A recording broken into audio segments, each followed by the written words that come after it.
seminar, doesn't it? All right, so let's get to it this morning. First of all, if you don't have a notebook, raise your hand. If you don't have something to write on, great. Find a human nearby, because today what we're going to share with you is probably worth writing down.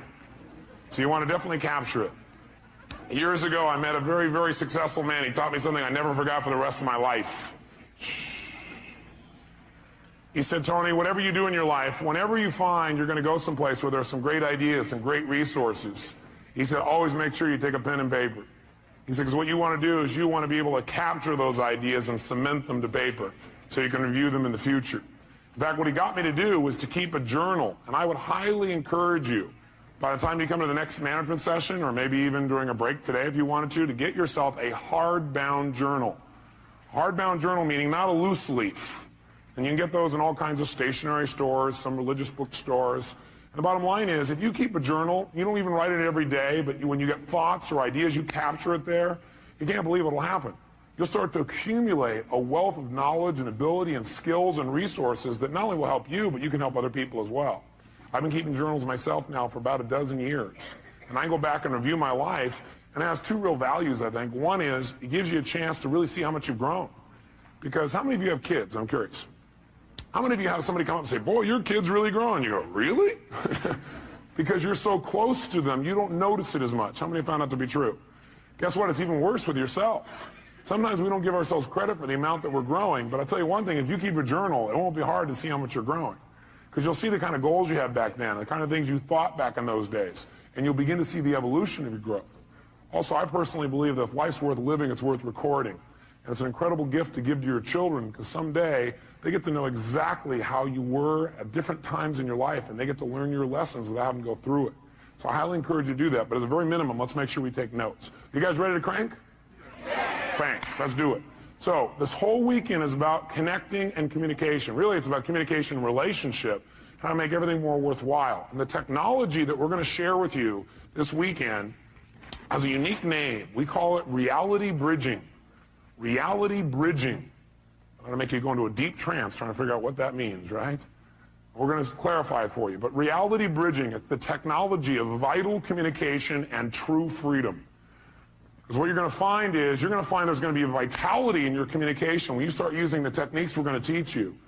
And there's going to be a sense of absolute freedom where you can share with somebody what your real feelings are and never, ever offend them. They won't have to hear you and cry and feel bad, and you won't feel so bad either. We want to make sure that communication is vital, that you're always connecting, that you feel good when you're communicating, so does the person you're communicating with, and it produces results. That's our outcome. And to be able to do that without having to worry creates an unbelievable level of freedom for people. Because how many of you, be honest, have felt feelings at times and you were upset, but you didn't share it because you didn't know how, or you didn't share it because, well, you thought, well, maybe it's really about me, or you didn't share it because you didn't want to offend somebody even though you were mad or upset? How many have had that experience in the past? And when you don't share something, what happens when you just keep it inside and build it up? Yeah, it festers. Does it get better or worse? It gets a lot worse, and eventually what happens, then you blow up about something that could have been handled so much easier along the way. But then there's the other approach, which is you're looking for things on a regular basis to be able to give people feedback about. And some people develop that habit. Or you communicate in a way where basically you're communicating your feelings, like you're upset, but do you always have all the information? No. And so you're making a decision about how to feel based on false information. How many of you have ever gotten upset and later on felt a little dumb because you found out you were upset about something really shouldn't have been upset about? So one philosophy says, keep it inside. The other philosophy says, well, get it out. Well, what if you get it out and then you find out you were wrong? By the way, do we like being wrong? No. So then what would we probably do? Justify, defend? Well, yeah, I didn't know that, but if you've done that before. Right? And that does not make a relationship work. Plus, that person gets upset. It's kind of like, anybody ever come up to you and say, why are you upset? And you go, I'm not upset. You go, no, yeah, you are. You go, no, I'm not. Yes, you are. Well, I'm getting upset. Okay, that also happens unless we're really clear. So what we're really going to do is we're going to start our whole basis of studying of communication to remember one thing, and write this in your notes if you would, and that is the quality of your life is directly related to the quality of your communication. The quality of your life is the quality of your communication, period. The quality of your life is the quality of your communication. Now, pretty basic idea, nothing earth-shattering, but I'm here to tell you that's your entire life comes down to this. The quality of your entire life comes down to the quality of how you communicate. With whom?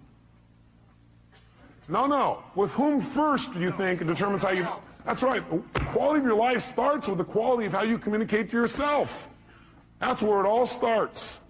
How you feel is not based on the environment. Is it based, like how you feel, is that determined based on, like, whether or not you have lots of money? Yes or no? I got a little mixed reaction on that one. You go, well, no, it's not. No, absolutely not. No. How's that for incongruent communication from a lot of you, right? Okay, some of you have a little mixed feelings about this, don't you? But let me ask you a question. How many of you know somebody who has tons of money and is still not happy? Interesting. How many of you know somebody who doesn't have any money at all but seems to be very happy? So does money determine your happiness, yes or no? How many know if you had lots of money, though, you'd be happy, you're different? Okay. If I had your money, I'd be happy, no problem. Give me your money and we'll try, okay? People say money can't buy happiness, don't know where to shop. No, see, that's not going to do it, is it? It's not the money, it's how you communicate to yourself about money, your lack of it, or the abundance you think you have. By the way, can people have an abundance but communicate to themselves that they're still in scarcity, yes or no? Yes. Absolutely. So money doesn't do it. Is how you feel determined by whether or not the weather is good? Yes. Oh, really? Are there people in freezing weather who are very happy, yes or no? Are there people in hot weather that are very happy, yes or no? Are there people that are in either one of those weathers in the opposite degree that have opposite feelings? Has that transferred you out yet? Yes. See, the weather doesn't determine it. Is it, whether you're happy or not, determined by whether or not other people say they love you? You go, yes, but it shouldn't. So you sit there and should all over yourself, huh? Okay. Okay. You're right, it probably shouldn't, but a lot of us connect that real directly. But I got a question for you. Somebody comes up to you and they tell you, I love you. Or they come up and they hug you. Or they look at you that certain special way.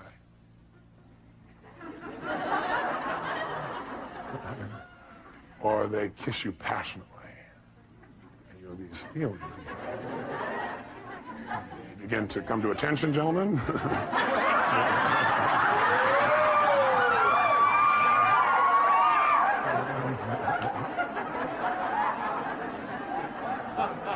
Now, when all that stuff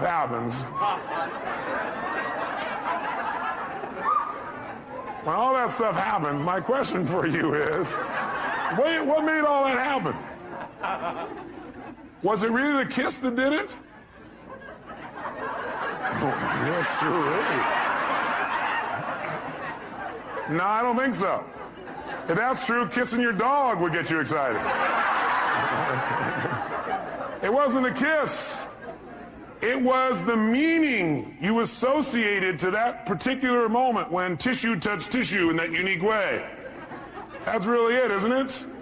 It isn't actually... Yes! It isn't actually the event itself, is it? It is rather what we communicated to ourselves about that event. Somebody hugs you and you feel good. Do they make you feel good, yes or no? No, what makes you feel good is you've got a set of rules inside your head that say if somebody touches me quite like this, they look like that, sound, smell, feel like this, then I get to say, ooh. Okay. And so you say, okay, it's time to feel good, and your brain goes, and you start feeling good. Right? So the bottom line is we determine how we feel by the way we communicate to ourselves, by the meaning that we communicate about a situation. See, it's not the event that determines how we feel. It's the meaning that we associate to the event that determines how we feel. And that meaning is something we create and we communicate to ourselves. If you're upset about anything, all upsets come down to the meaning you associate to something. you're upset about something, it's because you're thinking, well, that's because this means they don't care about me, or this means I'm no longer in control, or this means I'm not respected, or this means. All upset is based on a meaning. And how many times have you been wrong when you linked up the meaning? Anybody been wrong, yes or no? Yes, this means yes. I'll guide you through this, okay? We've all been wrong. So what we've got to really be able to do is to realize one thing, and write it in your notes. Nothing in life has any meaning except the meaning that I give it. Nothing in life has any meaning except the meaning that I give it.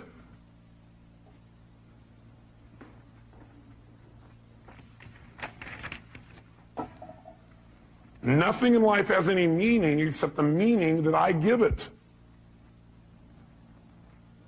You're the one that puts the label on what things mean. And the last time you were with me, I gave you a phrase when we talked about transformational vocabulary. If you recall, transformational vocabulary is the idea that we get all these pictures and sounds and feelings and sensations start to come in our body, but we don't know what it means till we put a label on it. So you get all these things and they feel uncomfortable, they feel kind of painful, and you call that humiliation. Will that intensify the feeling more than if you say, you know, I'm a little frustrated? Yes or no? You better believe it. The label we put on our experience becomes our experience. And we are the person doing the labeling. Now, granted, I'll agree that most of us are on automatic pilot. We're using a labeling and a communication process that we don't even think about consciously. And we can easily point to other people and show how they created that feeling for us. And certainly they helped us to get into state. They helped us by giving us some feedback, but we still determine the feeling. I'll give you an example. I was in Hawaii recently. I couldn't believe it. I read this article, and then I saw the thing on TV where they interviewed this guy. He was out swimming, and the shark came and bit his leg off. Yeah. You'd think he'd be fairly upset. Why would you be upset if you lost your leg? After the initial pain, why would you stay upset? Because of the meaning you'd link to that, right? What would be the meaning that would make you feel upset all the time? That's right, the meaning of loss, that you had lost something. See, almost all pain you're ever going to feel in your life, the pain that people have that makes them upset, it all starts with, I call it emotional anatomy. It all starts in one place. Pain starts with, number one, I'll put it down at the bottom here, a feeling of loss. A feeling of loss. Now, can you ever really lose anything? Only if you perceive that there's a loss. Is that true? Are you following me on this now for a second? You can only feel loss if you perceive it. In other words, you have to tell yourself there's a loss. You have to communicate that you've lost something. This man was not upset. In fact, he was concerned about the shark. Yeah, you say, this guy's on drugs. No, he was sincere. Because his belief was that, number one, he was responsible, not the shark, because he was a swimmer and he knew that in the area he was, there were sharks, and if he's thrashing around on the top, they think it's a turtle, they'll come after him. But his concern was that people were so upset about it that people were going to go out and rage and kill the sharks in that area. How's that for sorting by others instead of sorting by self? So the meaning for him was, this was a learning experience. That's what it meant to him. For other people, it mean, I'm maimed for life. With a different meaning that he communicated. If he would have said, I'm maimed for life, I'll never be the same. You know, I can never accomplish anything. A woman will never be attracted to me. I'll be a gimp for the rest of my life. If he would have linked those meanings, do you think he would have been in the same state, yes or no? No way. By the way, maybe this is temporary, right? I don't know. I don't know this guy. I'm not going to be around a long time to meet him. But I can tell you for years what I've done is interview people who are absolutely what I think are spiritual masters. What I mean by spiritual masters is not flying to the east and meeting somebody who sits and meditates. I mean somebody who doesn't have the use of their legs or their arms and lives in absolute joy and is totally loving and tries to figure out how to contribute to other people. To me, that's a spiritual master. And I'll tell you what, there's tons of them. And they're my friends now because I go to learn from them. You know what I find out? They have developed belief systems that have helped them to interpret human behavior in a way that causes them not to be upset. Because no matter what happens, they finally figured out something. If you want to succeed in life, figure out how it works, and then do it that way, not the way you think it should be. See, what most of us do is we run around life with all these rules about how life should be, about how you should be, about he should be, how doctors should be, how staff should be, how patients should be. But you know how they're going to be? How they really are. Not how you want them to be. And then every time they don't meet your criteria, rah, you communicate to yourself, it's time to be annoyed. Or maybe a more intense word. Is that true? When you have an upset of any sort, you're feeling some negative emotion, it always comes down to really you have a feeling of what? Loss. But do you ever really lose? No, you don't ever lose anything. It just changes form. Hey, nothing in the entire universe ever disappears. Nothing. Not your physical body, not rocks, not stones, nothing. Everything in the universe transforms from one form to another. You take water and you try and destroy it. Let's say you boil it. What does it become? Steam. Everything in the world transforms to a higher level. It's always transforming. You got to realize you can't lose anything. You can transform things, but you can't lose anything. Now you can try and pretend you've lost something. You can like be upset with somebody and then go, oh my God, I've lost their love, or they've lost mine, or I've lost respect. How do you lose respect? You can't lose something that's already inside of you. See, the problem is people are, looking for love in all the wrong places.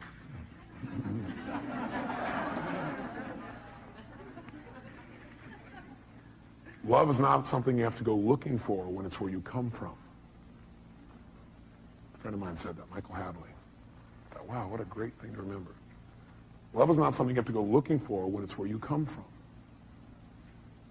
So you can't lose something. Everything you thought you'd lose is already inside of you. See, if you won't feel respect, it's because you aren't choosing to focus on being respected. You're not communicating to yourself you should be respected. What if I said something to you, and I said it in a way that made you feel disrespected? It made you feel disrespected, or you took what I said, managed to interpret it, represent to yourself, and communicate to yourself that my saying it in that tone of voice means I don't respect you, therefore you can't have these feelings. Does that make any sense? No. Do we do it all the time? Yes. Do we want to continue to do it? No. Okay? We want to change that. You can't ever lose anything. Now you can perceive you've lost something. And by the way, do some people who've not lost a limb, not lost their eyesight, not lost anything, feel like they've lost over little stupid things? Yes or no? Some people feel lost about something they never even had in the first place. Like they had this goal and it didn't happen. And then they go, shh, I lost my goal. You never had it. Or they have this expectation. Most upsets are about expectations that aren't met. Isn't that true? You expect somebody to do something. You expected yourself to do something. You expected life to do something. You expected the weather to be a certain way, and it didn't happen. You go, oh, I lost out. How could you lose out on something you never had? You must have been very confused. So you can't lose. But if you want to feel bad, what you have to do is have the illusion of loss. Create the illusion of loss. That's all you have to do to feel bad. So I'll guide you on how to feel bad. Step one, feel bad. Create the illusion of loss. I want you to make sure you take notes. The next time you want to feel bad, you know what to do. Okay? Now, after the illusion of loss, what that usually does is that creates the second major emotion in the anatomy of human emotion, and that is feeling of hurt. Feel hurt. And usually what happens is people don't notice the loss thing. They notice they feel hurt. If they're sensitive. Because this stuff happens pretty fast, doesn't it? Like we've forgotten it's loss. All we know is we feel hurt. Anytime somebody feels hurt, what it really is, they have a sense of loss about something. They lost out on their expectation. They lost out on what they thought they had. They think they've lost out on something else. They think they're missing out.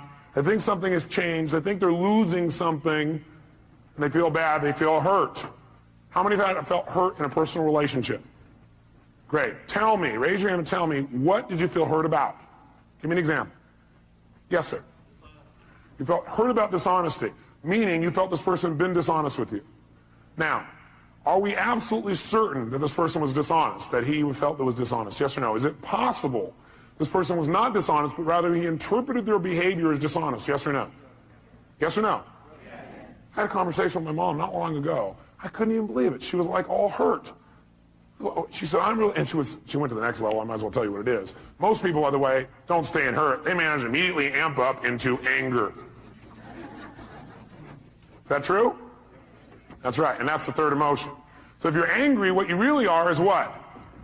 Hurt, which means you really just have a sense of what? That's really it. So my mom was upset. I was like, what are you upset with me about? I mean, what did I do? She goes, well, she does flowers for seminars. And she asked me if I would contact this hotel and have the hotel like use her services. And I said, I'd be willing to, but I don't think they do that. I mean, they never do it for us. Well, she talked to somebody else, and that somebody else told her that the hotel does it all the time, and they contract with somebody else, so your son must not really care about you. Now, she was also in a very stressful state. Does the state we're in and just our normal life affect the way we interpret meaning?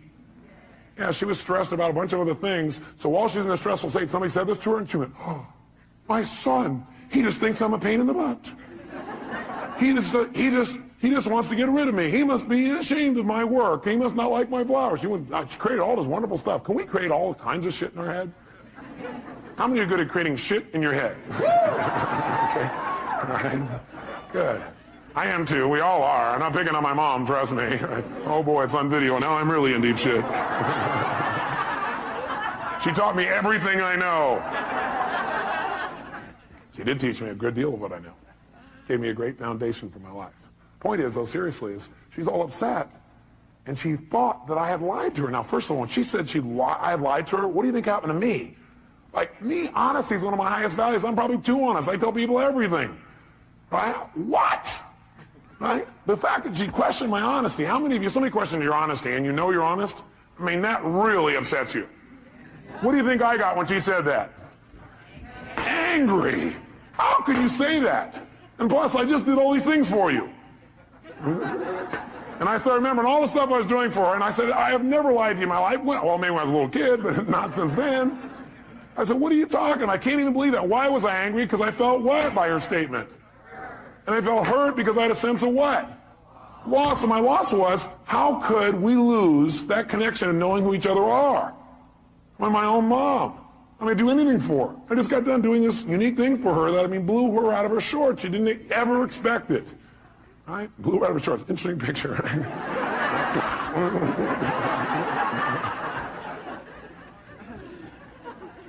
And so, you know, what happened, though, is I realized that if I responded to her in a state of anger, will that probably work? No, it didn't work. So I realized I needed to change my state.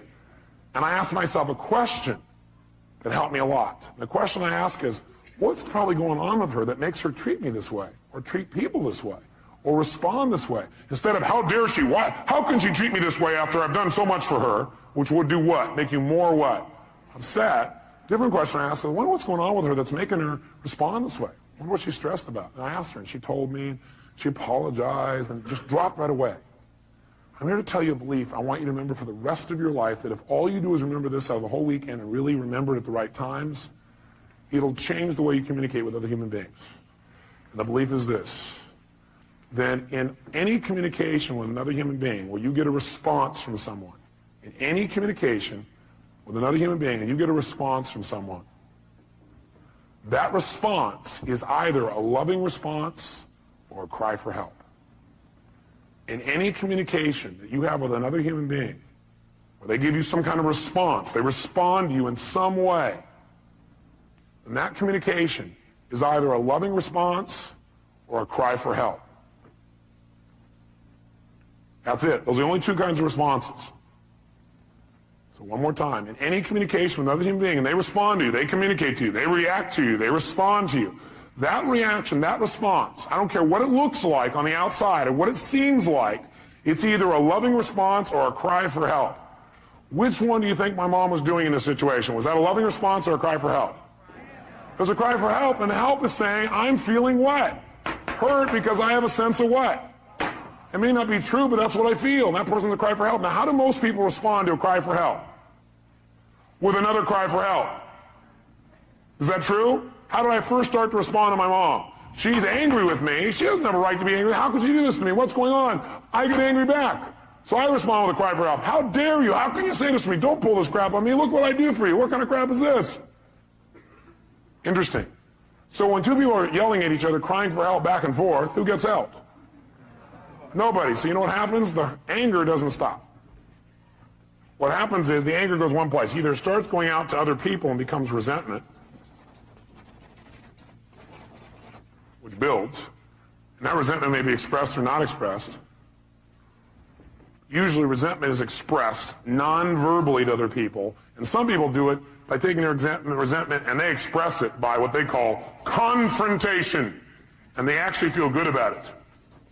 They say, I'm not one of those people who keeps it inside. I confront people, little bastards. That'll really build a quality communication, won't it? I confront, I don't keep it inside. I'll tell you what's wrong. Yesterday when you did this and this and this, made me feel this way. I request in the future you change. Everybody try this. You know what? That doesn't work. It can work. Anything can work.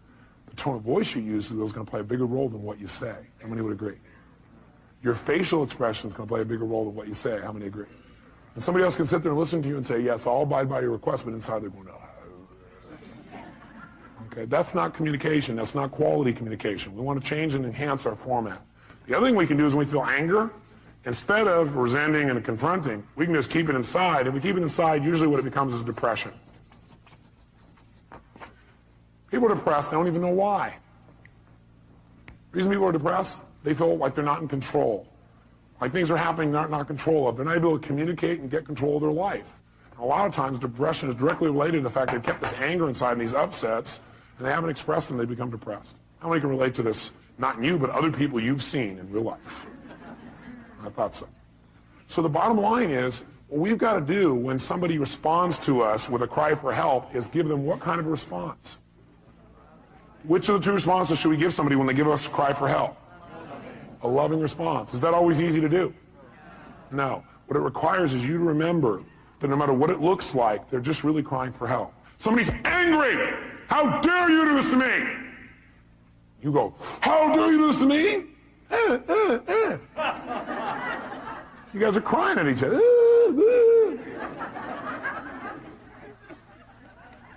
How dare you do this to me? You should go, you should picture that.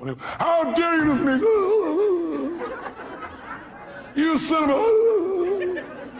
Why do you always... And you come back and go, I hear you. I appreciate you. I love you. That's not my intent. How can we make this work? I'm willing to make it work. Thanks for sharing your real feelings with me. Let's do it. What do we need to do to make it work? How can we make you feel better? Because I'm committed to that. Well, you're there. I know. How can I make you feel better? How can I make you feel better? How can I make you feel better? Because I love you.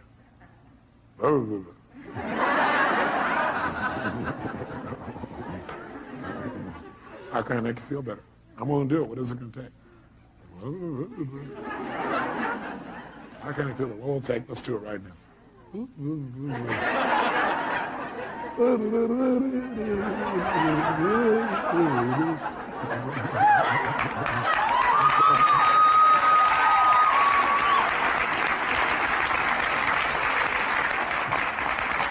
Get the idea? You don't want to respond to a cry for help by crying yourself. You want to be bigger. And the way you get bigger is you remember this. You remember it, you use it, you make it work. Okay? This will change your life. That one belief, if you also execute it. And you know what you're going to learn today? You're going to learn some skills today that are so easy and so simple that all you got to do is commit to making them a habit so you don't have to think about it anymore. Your life will change forever.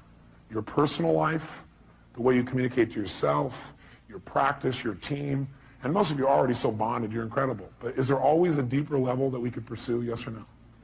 There's always a deeper connection. And if it's possible, should we pursue it? Yeah, why not have more ecstasy?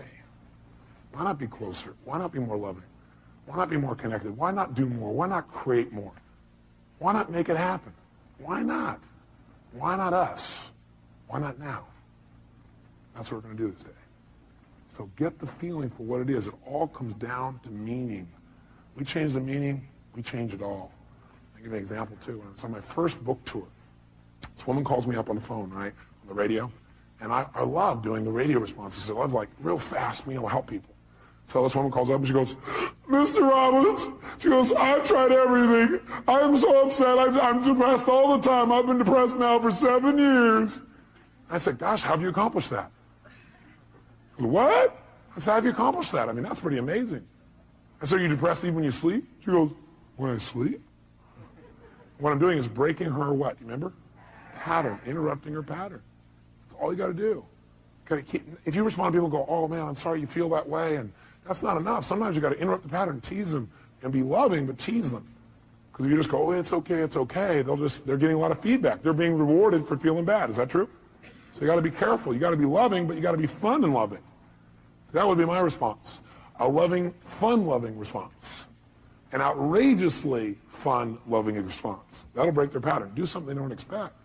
So I said, well, what's the challenge? You go, well, it's because my boyfriend left me 7 years ago. He left me. He took my whole life. I said, he took your whole life?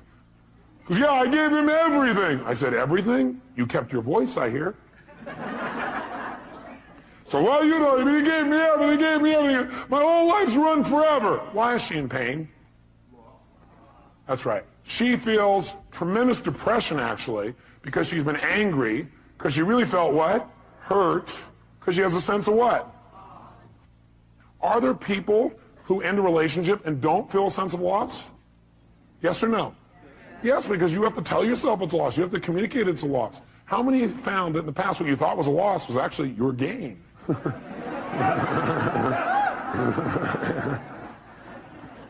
when you thought it was a loss, how did you feel? Hurt. And it may not have been a loss of them, it was a loss of your own self-esteem. Well, they left me, they must not have loved me, I wasn't good enough. You know, I'm not good enough. The loss of your own self-esteem, but you do that to yourself too. It's just not true. It's the meaning you made up in your head. We're making all this crap up in our head, and it's not true. You got to be careful about the meaning you label things. You got to take control of that process. So this woman's going, well, he left me, that's why my whole life is over. The reason she's upset, the reason she's this angry, is not that she feels a loss, but she's labeled that loss. Because of that, my whole life is over. How would you feel if your whole life was over? A bit depressed? You better believe it. So I said, look, bottom line is, I said, ma'am, you got to change your state. The state you're in right now, you're going to keep thinking your life's over. You got to change your state. She goes, yeah, well, I've tried. I said, what have you done? She goes, well, I've taken drugs. I said, well, you know, what else have you done? I've seen my therapist for years now. I've done this. I said, you know, stop. I started yelling on the phone on the radio, right? And I can imagine her face going, what, is he crazy? What's going on? I said, you listen to me right now. You want to change this? You do exactly what I say. When I say now, you put the phone down and you run outside and you just yell 2 words at the top of your lungs over and over again. Next! Next! Next! As you think about your old boyfriend. At first she was like in a deep trance with no reaction, right? And all of a sudden I heard this chuckling. She's laughing hysterically. Right? She starts to laugh. I said, just yell next. Go out there and look around, see men, go next. As soon as she started laughing, I said, think about your old boyfriend. She starts laughing. Think of your old boyfriend. She's laughing. Think of your old boyfriend. Laughing. Think about your old boyfriend. Pretty soon when she thought of her old boyfriend, guess what she began to do? Laugh. Right? Now, am I belittling the relationship? No. But do you think if she laughs when she thinks about it, she'll be able to deal with it better than if she cries? You better believe it. See, our state affects a lot of the meaning we link to things. When we're stressed, well, we can make out the worst situation out of virtually anything, can't we? See, you got to remember, you're the producer of this play. You're the one writing the script of this movie. Now, some of you, though, have like one style of writing called drama. Maybe you ought to try writing a comedy instead. It might be more enjoyable. Some of you have written a love story. My congratulations to you. Some of you have written an adventure story. Some of you have got one garbled story that doesn't seem to make any sense. Maybe it's time you cleaned up the script. Which doesn't mean go back and rewrite it all. It means tear up the old one. Do you have to go back and rewrite the whole script in order to make it work? Yes or no? Now what you can do is set it aside and move on from here. What a concept. Decide, what do I want now? What happened to my past doesn't mean diddly. What matters is where I'm going. If you're trying to drive in the future using the rear view mirror as your guidance tool, you're going to crash. Plus, you know what? Your future is going to look like your past. Pretty scary. Maybe I just let go of the past, tear up that script. You don't have to keep playing that same play. Write a new one now. Don't tell me, yeah, but look at the script I've been using all my life. Who gives a shit?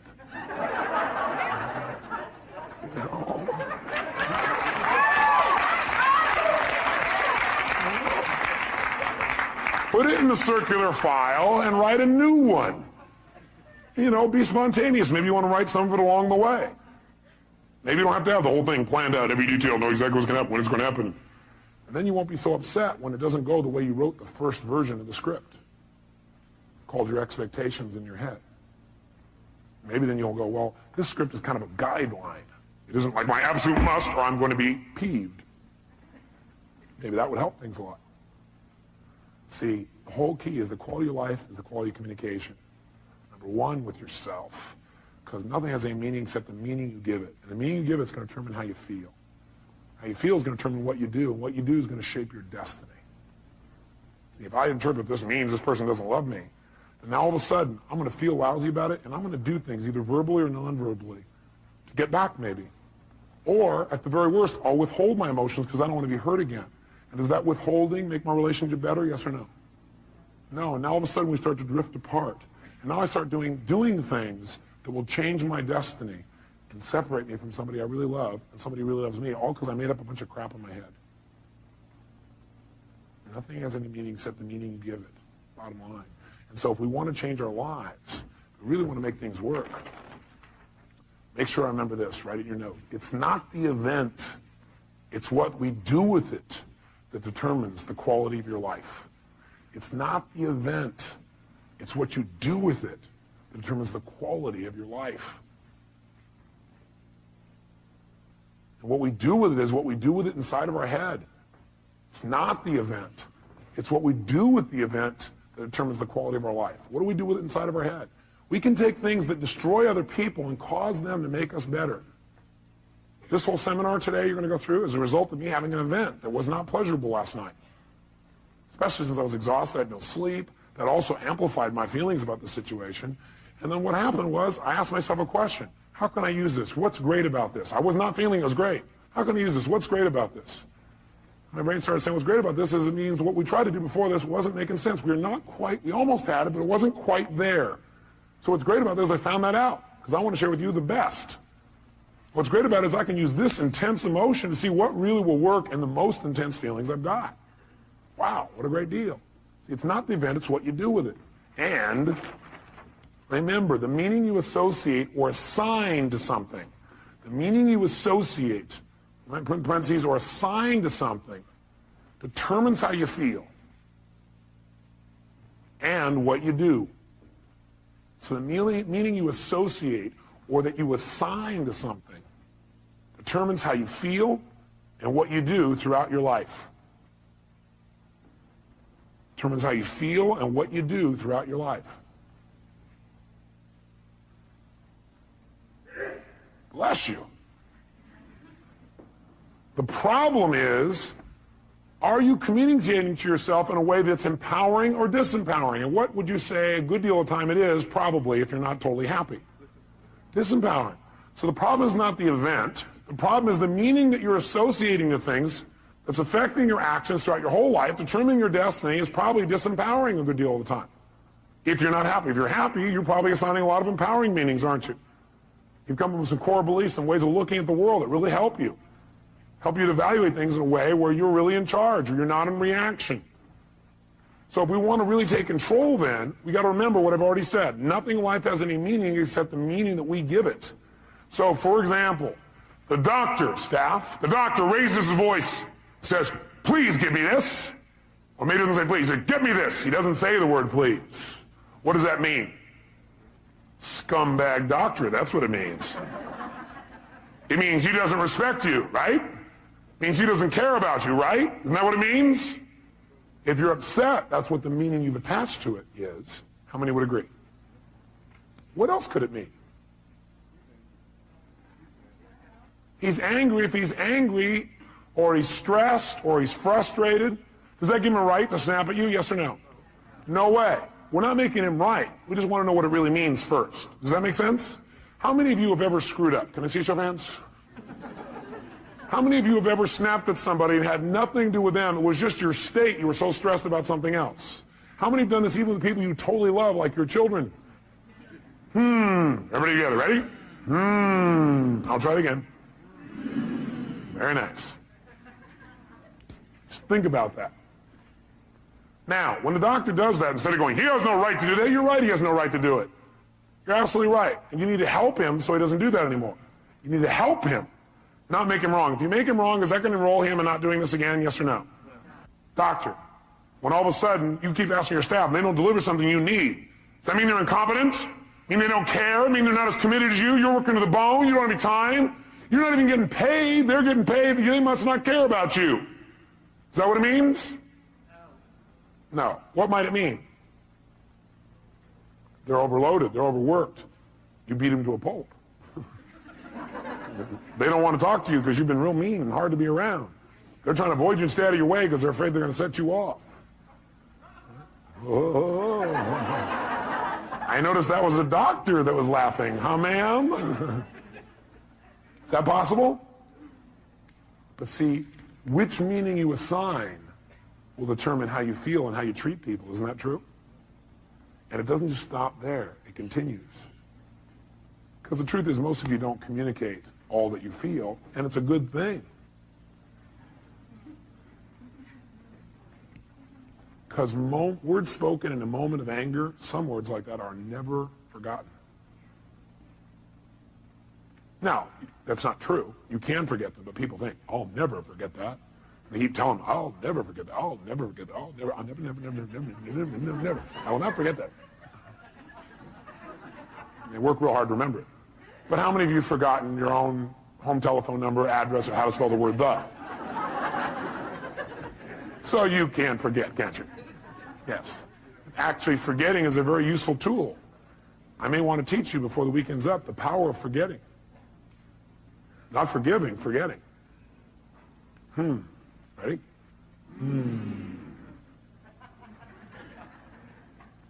Is it sometimes useful to forget? Especially if what you're forgetting is only your perception.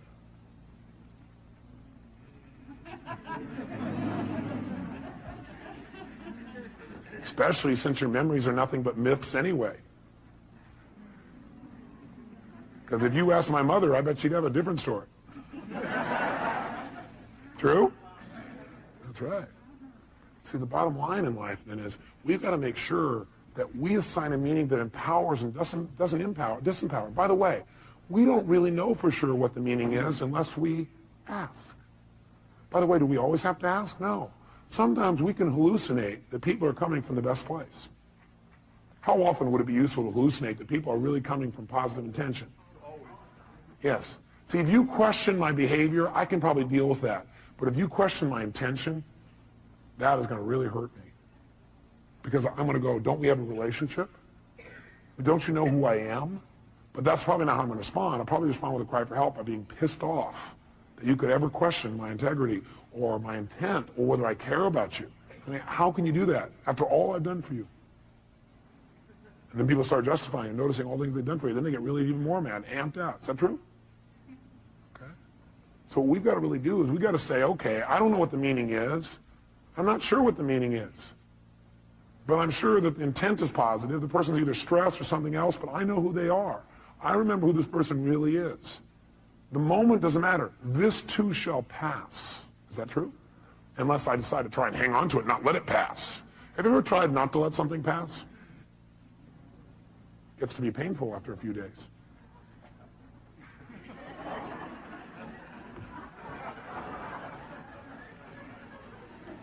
You come home. You caught that one, huh? That's good. That's right. You come home and your spouse is watching TV again. They're reading the newspaper again. They didn't say they loved you again. What does that mean? Scumbag, that's what it means. Divorce. They don't care. They don't love me. They're not attracted to me anymore. Can't imagine why they wouldn't be attracted to you when you're in this personality.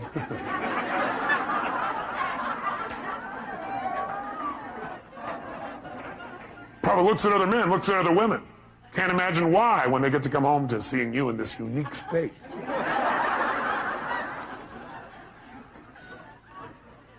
Because they don't have very good taste, that's why. They don't know what they've got. Maybe they know what they've got. Maybe that's why they're looking.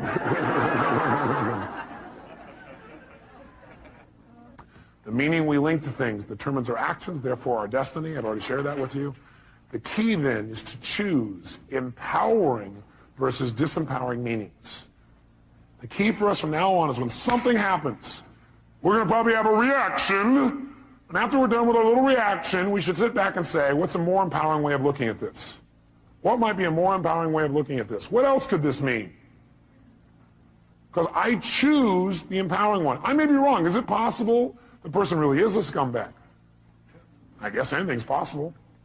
But it probably won't empower you to look at them that way. Because people tend to be whatever you make them. You might want to write that down. People tend to be whatever you make them.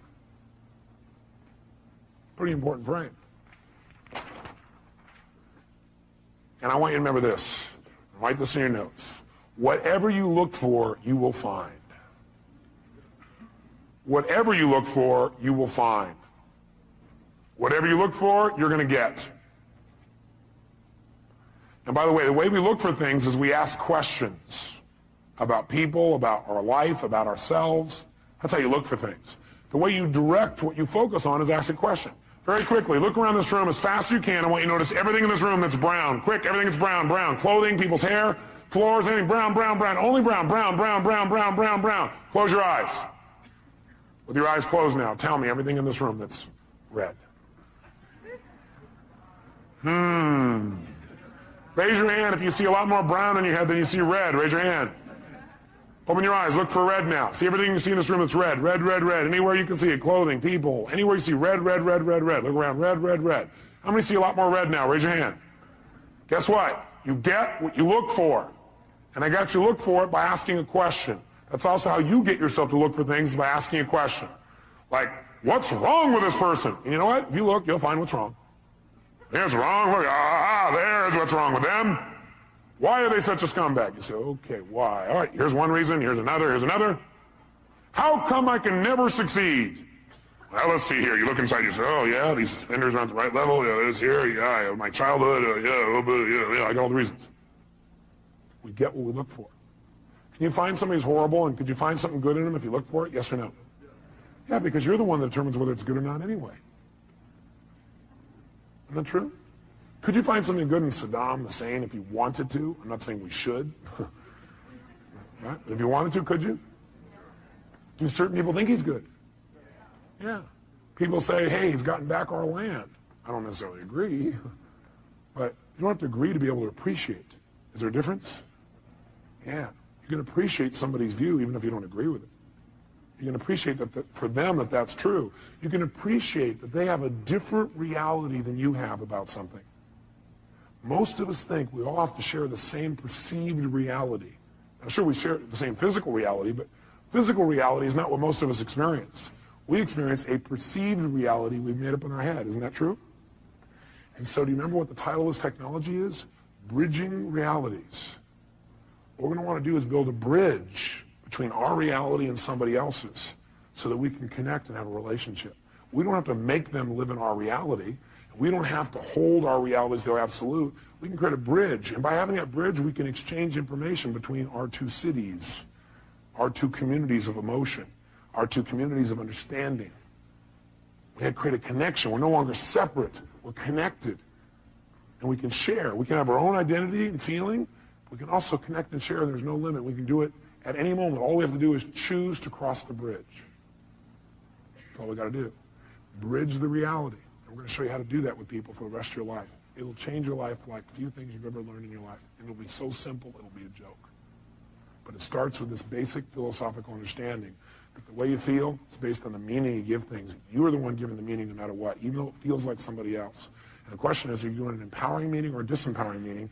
And if you say, yeah, but look, I got proof. I got proof that what I'm saying is true. Do you want to be in right, or do you want to be in relationship? Do you want to be right, or do you want to be in love? You want to write that down. Ask yourself this is a question in the future. Next time you're in an argument, you want to ask yourself, do I want to be right, or do I want to be in love? Because that's really your choice. That's really it. See, I think I told you last time I was here, I had a time a few years back where I had a unique partner who I really cared a lot about. He embezzled $250,000 and had me $758,000 in debt. I got a bit peeved by this. I got angrier than I ever remember because I felt so massively what? Hurt. And it's because I had a feeling of what? Loss. The money was part of it. The ability to not have to think about money was another part of it. An equally big part of it was I cared about this person. And they took advantage of me. I felt the loss of trust, the loss of love, the loss of connection. All that got stacked into this anger. How many would hear that? Okay. But see, the truth of the matter is, do I have every right to be able to point and show that this guy is wrong? Sure. Will that make my life better? No. All I got to do is say, how can I use this and move on? Not make him right, not make him wrong. Just go, okay. God, I wonder what would make a person do that. You know, when I finally started asking what would make a person do that, I created my entire Destiny Technologies. It probably is the most powerful set of distinctions I've made in my lifetime. Because I figured out how I could use it and what I could learn from it, instead of how come this happened to me. And I turned my finances around like 100-fold. My little company doing $4 million a year to $50 million a year. It's a fairly large jump. All because I chose to create a different meaning. The meaning is, this is a chance for me to go to the next level. The meaning is, this is a chance for me to learn and make something better than it's ever been before. Once you link that meaning, the world changes. Just remember, if you don't like the way you feel, change what things mean. Change your perception of what something means, or change your actions. That's what it takes, and you'll change the way you feel in a heartbeat. I put a little metaphor here, a couple of them for you. I just want to remind you that when you decide you can't find something also, remember I said what you look for, you'll find? When you decide you can't find something, you'll also discover you won't find it.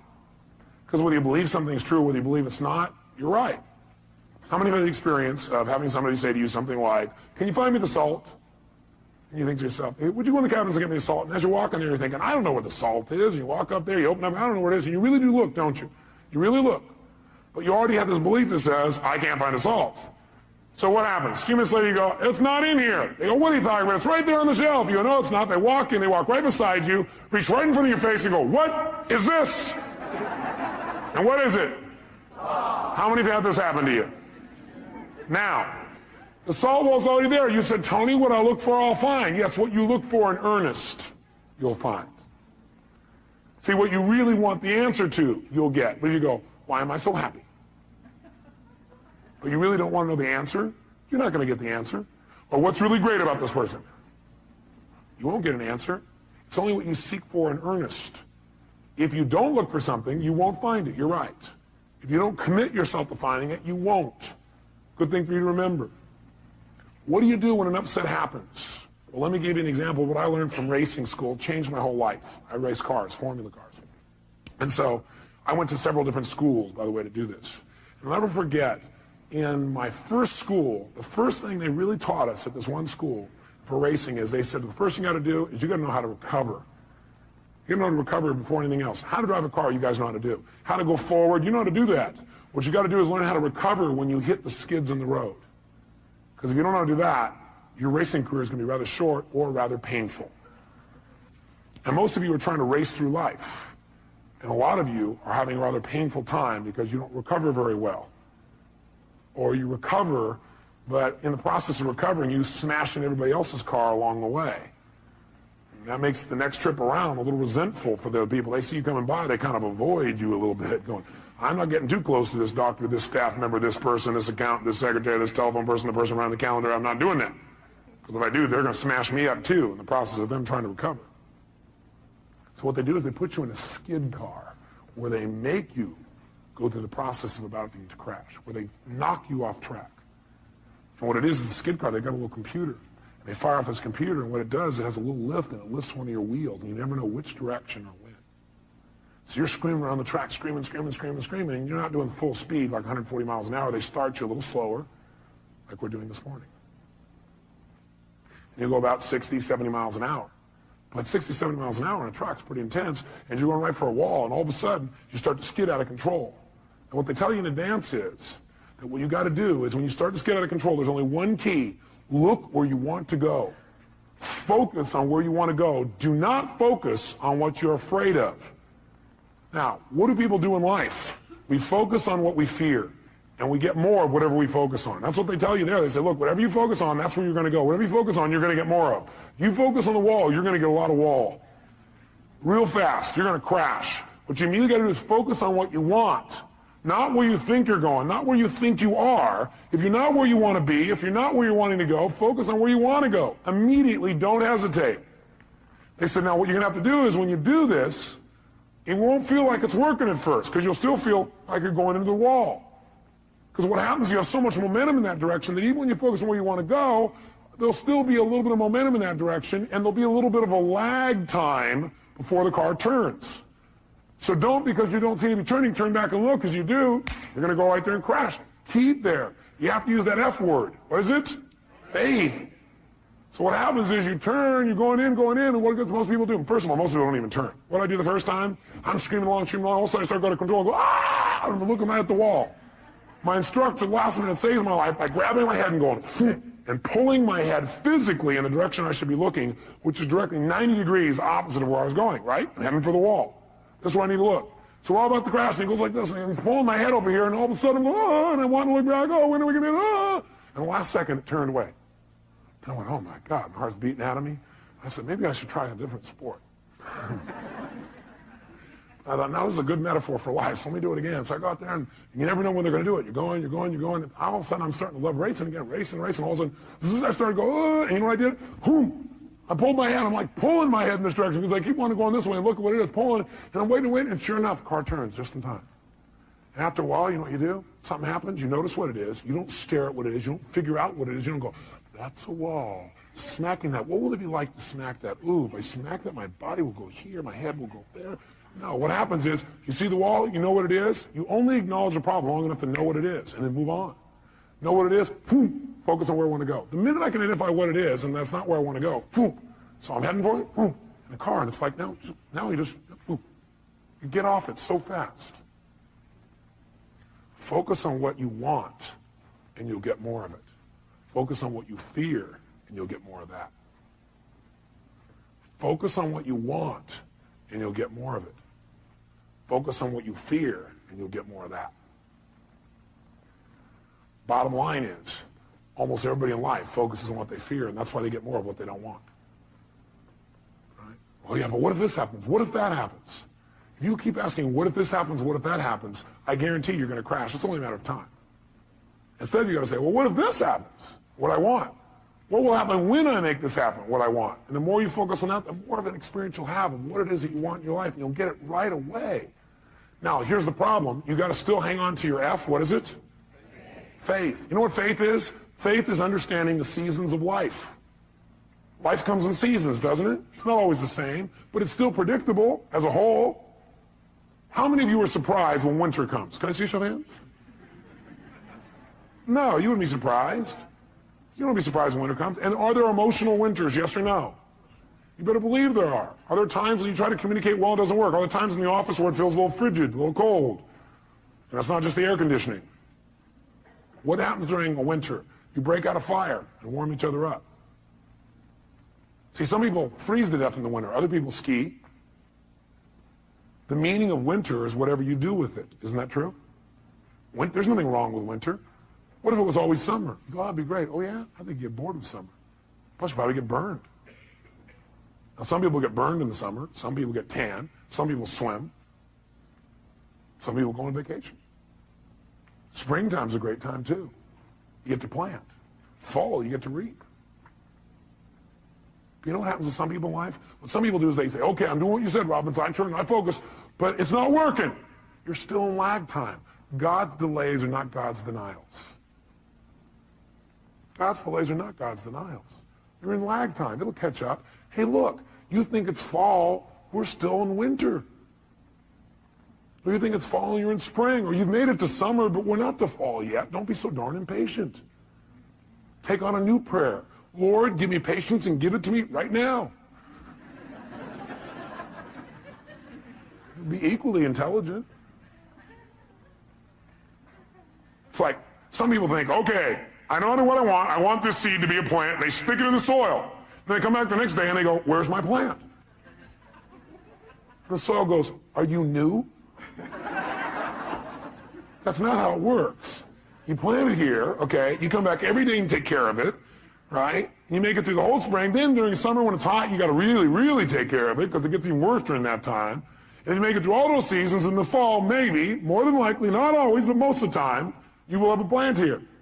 That's how it works. You go, but that's not fair. Best of life is how it is, not how you think it should be. Because if you're coming back each day, the plant will see you come and start laughing, you know, giggling. Look at this guy. What's the matter with him? Why don't I have it yet? Lag time, that's why. Don't make yourself wrong because you're doing the right things and you don't see the results yet. It takes time. Most people completely overestimate what can be done in a year and underestimate what can be done in a decade. I can tell you my own career, my own life, my business life, I gave my heart and soul every day, 276 seminars a year. Going morning, noon, and night, giving my all. Anybody knows me will tell you, all my all, every day, no matter what. And you know what? I was broke. I was frustrated outside in terms of the business. Nothing was working. And I kept, asking myself a great question, like, why am I screwing this up so much? It wasn't me screwing up. It's lag time. I had to make distinctions. I had to build something. It takes time. But then the other day, I got a little reality check, which we're going to teach you today. My reality check is I'm flying up to Los Angeles to do my seminar up there in my helicopter, my jet helicopter. It's a tough life, but somebody has to live it. So I don't have to drive for 3 hours. I jump in my helicopter. I'm there in 35 minutes. And plus, I go down and dive down by the dolphins in the water and lift back up and play. It's like having your own roller coaster. And I'm flying over this area where I used to work in Glendale, California. I worked there as a janitor. I drove my 1960 Volkswagen that literally broke down on the freeway one day because the wheel fell off. I worked in the middle of the night so I could still go to school, and I got paid $5 an hour, but as a janitor, they figured out how many hours it should take, so I did half the time and did a better job. Because I learned if you give more value, you get to earn more. Good thing for me to remember. But all of a sudden, I flew over the bank, and I stopped. Because see, in a helicopter, you can stop. Like an elevator, just boom, right there. And I just hovered above where I used to work. And I thought, that was 12 years ago. Wow. For 4 or 5 years after that, I never thought I could have ever had what I wanted. But see, the world moves for those who just never give up. The world will move for those who persist forever and who change their approach. They're flexible in how they do it. They don't just do the same thing over and over again. The world will move for someone who has faith. The world moves for somebody who has trust and then acts on that trust. That's what the world moves for. And someday you get to look down and go, God, was there one time? That's pretty exciting. That's pretty good progress. See, just because you can get it when you want it, you may have overestimated in the short term and underestimated your long-term power and potential. Something you might want to remember.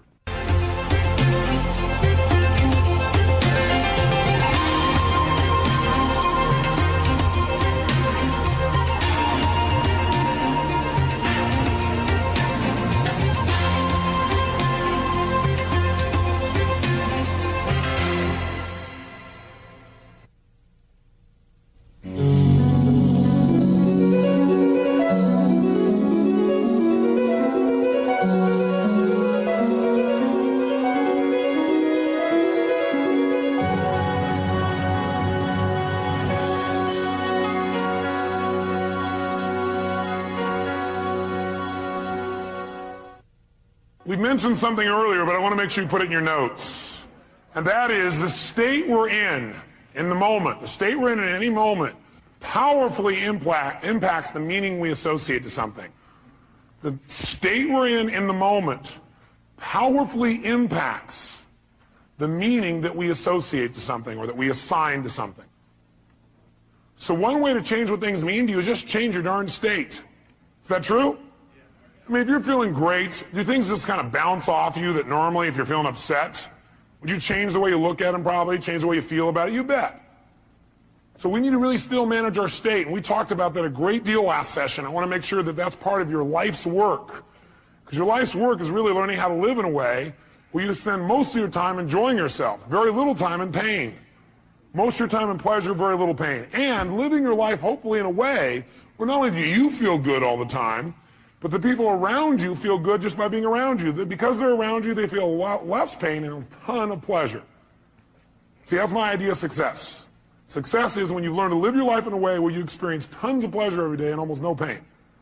And simultaneously, where the way you live also causes the people around you to experience very little pain and tons of pleasure. Then you know you're really successful. Because if you feel good and nobody else does, you're a failure. Now, that doesn't mean you go around trying to make everybody feel good. Some people have an investment in feeling bad because they think feeling bad equals feeling good. Are there people that believe that, yes or no? Yeah, because they think if I feel bad, then people will notice me, or they'll love me more, or they'll help me more, or I'll get more attention, which means feeling good. People have weird crap they work inside their head about how to get to feeling good. Some people think I'm going to feel good when I make $1 billion. Some people are like, when I have this, this, and this, when I get married, have these many children, this and this, then I'll feel good. Some people have, well, I'll feel good if I feel bad, because then people notice me and make me feel good. Or you could just like choose to feel good. Which one do you think might be a more intelligent approach? Because who's in control there? You are. You don't have to worry about the environment. And by the way, when you're feeling good, it tends to make you want to feel even better. It makes you share good feelings with other people, which makes them feel good, which makes them reciprocate usually. Not always, but usually. Kind of nice. So the bottom line is we got to manage our state still. And as a reminder, as far as that's concerned, changing state means change the meaning. And the way you can do it is either by changing your what? Anybody remember from last session? Change your what? Change your what? Change your physiology. Physiology, again, means the way you move, the way you breathe, your facial expressions, your gestures. The way you use your body determines the way you feel. You got to remember that for the rest of your life. If you're not feeling the way you want to feel, the first thing you do is just change the way you're moving. Emotion is created by what? Motion. Emotion is created by motion. You have 50 muscles in your face. A slight change in any of these muscles will radically change the way you feel. Remember we did this last time, I think. What I'd like you to do right now, real quick, is create some tension in your body, some tension, then put a big, huge smile on your face while you're doing it and notice how it feels. How many feel somewhat excited when you feel this? Let me see your hands. You know why? Excitement has tension in it. The only difference is you send a different biochemistry into your body. You fire off different biochemicals when you make a smile. Physically, it changes. You want to get depressed? What do? Drop your shoulders, look down, breathe shallow, drool. Right? Change the way you move. Some people have limited emotions because they have limited motion. They're trying to express their feelings and they go, I have something important I want to share with you. Hear me. Feel me. I am man. Feel this? Versus, listen to me. Come on, let's make this happen. Let's do this. Do you understand what I'm talking about here? The more emotion you have, the more emotion you have. And there's certain emotions you're not feeling because you're not making certain movements happen in your face. You want to change that. You want to go for more. See, did I mention to you last time, did we talk about how certain people who live together for a long time begin to look like each other? Did I mention that? Do you remember why? Because in order to be in rapport, we like people who are like us. So we mirror back similar facial expressions. We do it enough, we literally mold our muscles to be in that way. And we use those kinds of emotions on an ongoing basis. A lot of people look like their dog. I don't have the explanation for that one. I don't know if they're mirroring in that case, right? Maybe they're trying to pick somebody like it, right? But see, the thing we got to realize is we got to control our physiology. So throughout this day, as last time, I want you to remember to live at level 10. You remember what that means? Living at level 10 means what you got to do is ask yourself on a scale from 0 to 10, where's my level of energy? 0 is dead, 10 is unstoppable. Which level is going to allow you to get more out of this weekend? Which one? 10, without a doubt. If nothing else happens from you coming to these fortune programs, but every time you get here, you demand from yourself for 4 days to live at level 10. Do you think you might develop a little stronger emotional muscle, yes or no? And pretty soon what used to be hard to do, like demanding 10, is the way you live. It's easy. It's like you can live that way easy, no problem. And now you go home and you live at that level. Does that impact your patients, yes or no? Does that impact each other in the office, yes or no? Does it impact your home life? Does that impact those ecstasy ideas we had about the relationship at home? Yes. See, if you're level 10 every time with your personal relationship, would that enhance it, yes or no? So how do you determine whether you're at 10 or not? You decide to go there, and the way you decide to go there is you've got to ask yourself on a regular basis, where am I? See, I found the more you measure something, the better it gets. But if you don't measure it, you're not going to do well. If you set a goal on New Year's Eve, and then you check next New Year's, you're in trouble. Because you had one correction. It was at the end of the year, and it was too late. Once a month, you got a better chance. Once a week, you can really have once a day, you won't have a bad year, you won't have a bad month. The worst you have is a bad day. The more we measure, the better we get. So what we've got to do is ask ourselves, where are we on a scale from 0 to 10? Where are you right now on a scale from 0 to 10? Sit right now like you would if you were at level 10. Okay, that's clear. You weren't at 10 then, isn't it? Come on, sit the way you'd be at level 10. I mean, absolutely, totally energized, excited, having fun, being outrageous and playful. Sit the way you'd be sitting right now if you're at level 10. Come on. And oh, you're not at 10. Come on. Come on, this is not 10. Let me see 10 here.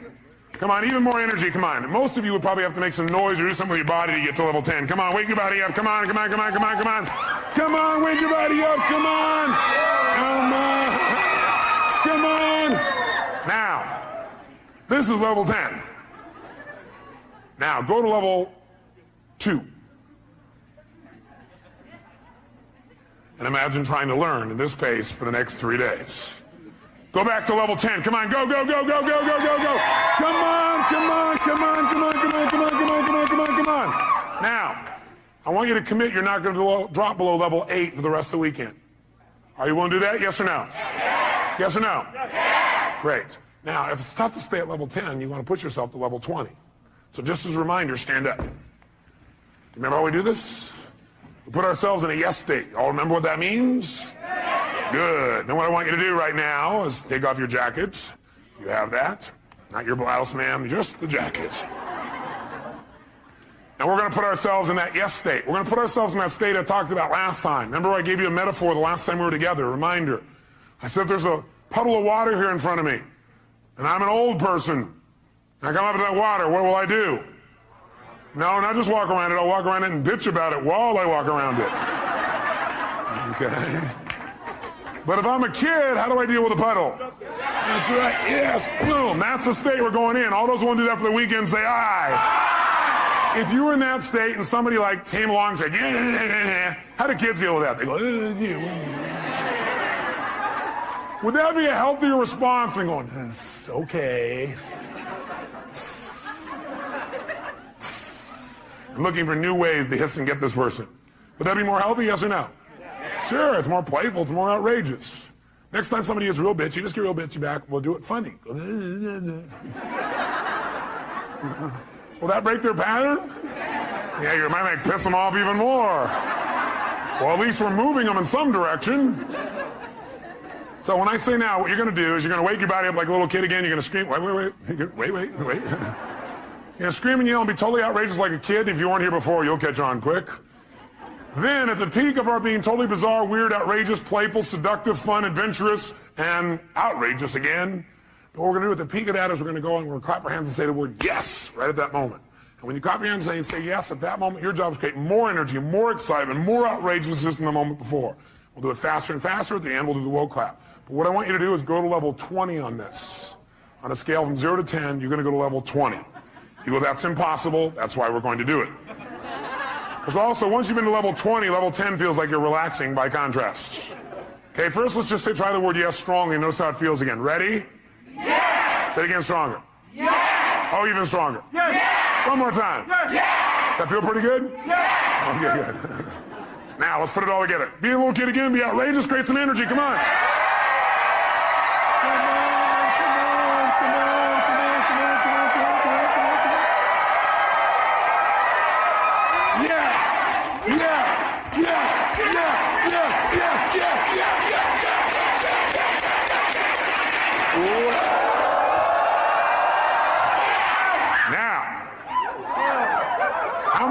How many of you are now at level 3?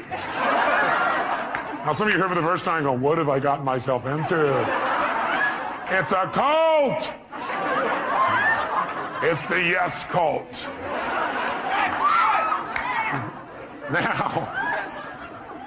Now, how do you get a muscle? You push yourself beyond what's comfortable and you do it consistently. And that creates growth. So we're going to do it again. You go, I barely survived the first one. Let's try it again. Ready? Wake your body up. Be outrageous. Come on. Yes!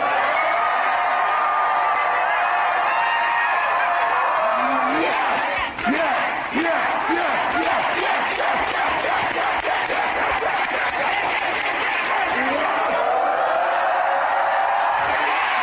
Now, in this state, If somebody had some petty upset with you, could you handle it? Great. Then get a bouncing hug from the person next to you and grab a seat.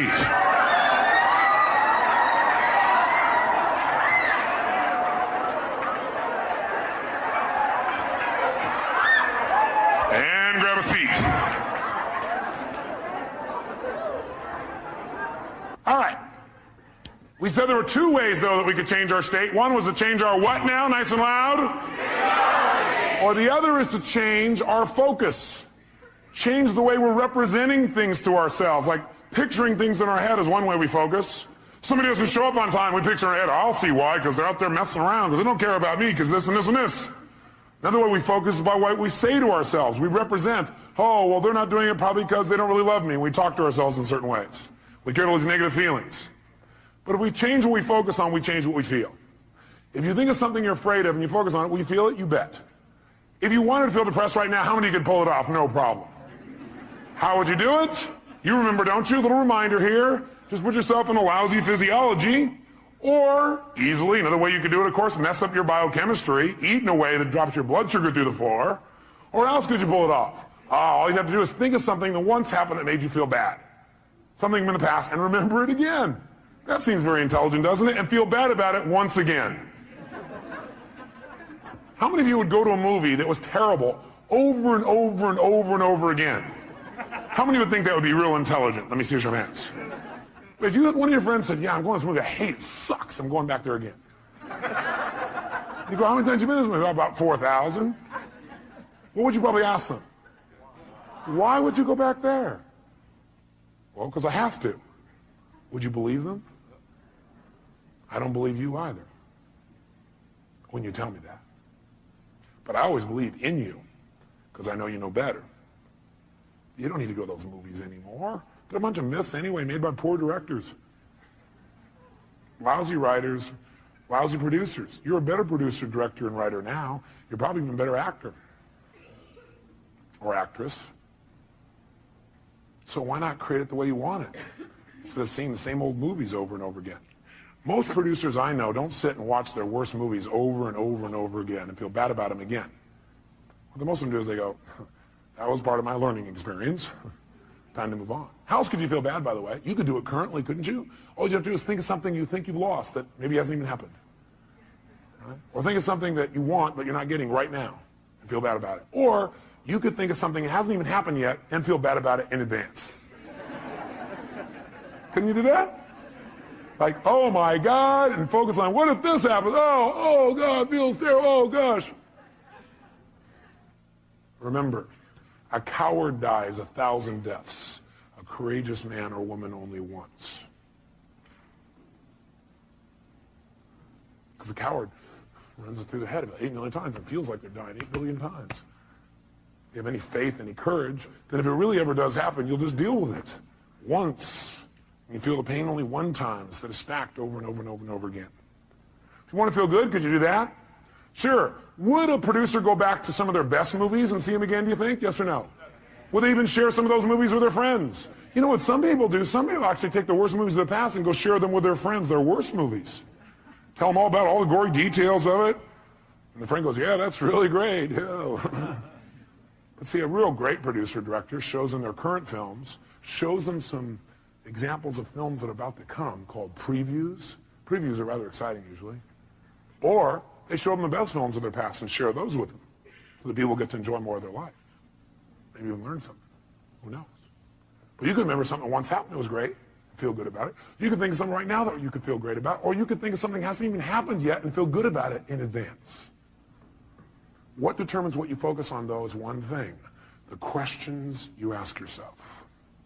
The questions you ask yourself determine what you focus on in that moment. What questions you ask are usually controlled by your beliefs. Because you could ask any question, but unless you do it consciously, you'll just ask the same questions that are in alignment with your old beliefs, your old BS, belief systems. So the bottom line is we've got to ask better questions. And I will tell you the question I want you to learn to ask the next time you get upset with someone. This is the first question I would ask myself if I were you. What else could this mean? What else could this mean? I will know a person is intelligent when I say this and this happened. I started to get upset, and I thought to myself, well, what else could this mean? Maybe it doesn't mean what I think it means. Maybe they weren't really being harsh. Maybe what it means is they're stressed. Maybe what I'm hearing from this person about what they said about me is not true. Maybe what it really is a distortion. Not that they mean to distort, but it's a distortion. Maybe what I've heard this person said about me is a deletion. Maybe this person is generalizing. Maybe this person heard it through somebody else. Maybe that person misinterpreted what I said. Maybe this whole thing isn't accurate. Maybe it's accurate, but they're stressed. Maybe I'm just stressed right now. Maybe what this really means is I'm stressed and I need to get more resourceful and be more loving. And I can handle this. Maybe what this means is it's a chance for me to go to the next level. What else could this mean? You're only upset when you've decided on a meaning that creates an upset. So if you're feeling upset, what else could this mean? Because again, how many of you have ever thought something meant something and been upset about it later on and found you were wrong? How many have done this? So wouldn't it be smart as a first step to always ask, what else could this mean? And search for other possibilities. See, with my friends, I always do this. If I care about somebody, I always do this. And what I've learned to do is even with people I didn't so much care about or didn't even know. What else could this mean? See, that makes your whole life open up and expand. See, once you think you know what everything means, you're in deep trouble. Because when you're a kid, you know what happened? You used to have this big giant doorway. But then you became an adult, and you noticed the door. And you started to say, I know how this door works. And you close it a little bit. You said, I know how the world is, and you closed it more. I know the world is, and pretty soon, now you know how the world is. You absolutely know how the world was. See, when you're a kid, you didn't know how the world was. It was just amazing how big the world was. It was amazing how much wonder there was in the world. How much you could learn, how much you could grow, how stimulated you were. You were stimulated by all kinds of things because you didn't know for sure what everything was. You're always curious about what things were. But as an adult, you now know what everything is. And if it doesn't fit in there, it's wrong. We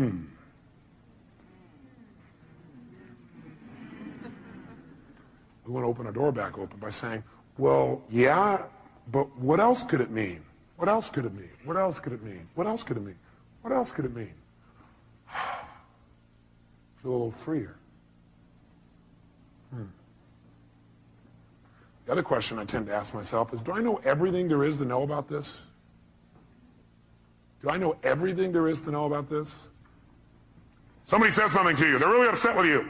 Or somebody raises their voice. That means they hate me. What else could it mean? Well, it could mean they're stressed. Could mean they don't understand. Could mean they don't even realize they're yelling. Could mean that they need some support. Could mean what I know it means. It's a cry for help. Could mean that I'm oversensitive right now. Could mean that I react to voice tonality instead of real feelings. Could mean nothing. Could just be something that came and went. Do I know everything there is to know about this? No, I don't know everything there is to know about this. I mean, there's all kinds of things that could be going on. I don't know. Opens your world again. We're going to teach you to do this in a format that makes sense. Now, the thing that happens, though, if we want to be able to really take control of our meaning is we got to pay attention to our emotions. So in your notes, write down emotions. Under emotions, in fact, you might want to write the word negative emotions. Negative emotions. Negative emotions. And then as soon as you write it down, cross it out. The word negative, anyway. What are some of your negative emotions? Tell me what they are. Fear, what else? Pardon me? Hate, what else? Anger, what else? Guilt, what else? Worry, what else? Upset, guilt, what else? Frustration. I got a question for you. Are they really negative? I'm here to tell you there's no way they're negative. Every emotion you've ever had in your life serves a purpose. The reason it's negative is you've been calling it negative instead of getting the message it's been trying to give you. Every emotion you have, including those you think of as negative, those ones you call negative emotions, I call them emotional messages. I also call them calls to action. All those negative emotions, as you used to label them, are really a call to action. Fear is a call to action. By the way, do you feel that call to action in your body when you're afraid? Yes or no? Does your adrenaline start pumping? Your whole system start gearing up? Emotions are a call to action.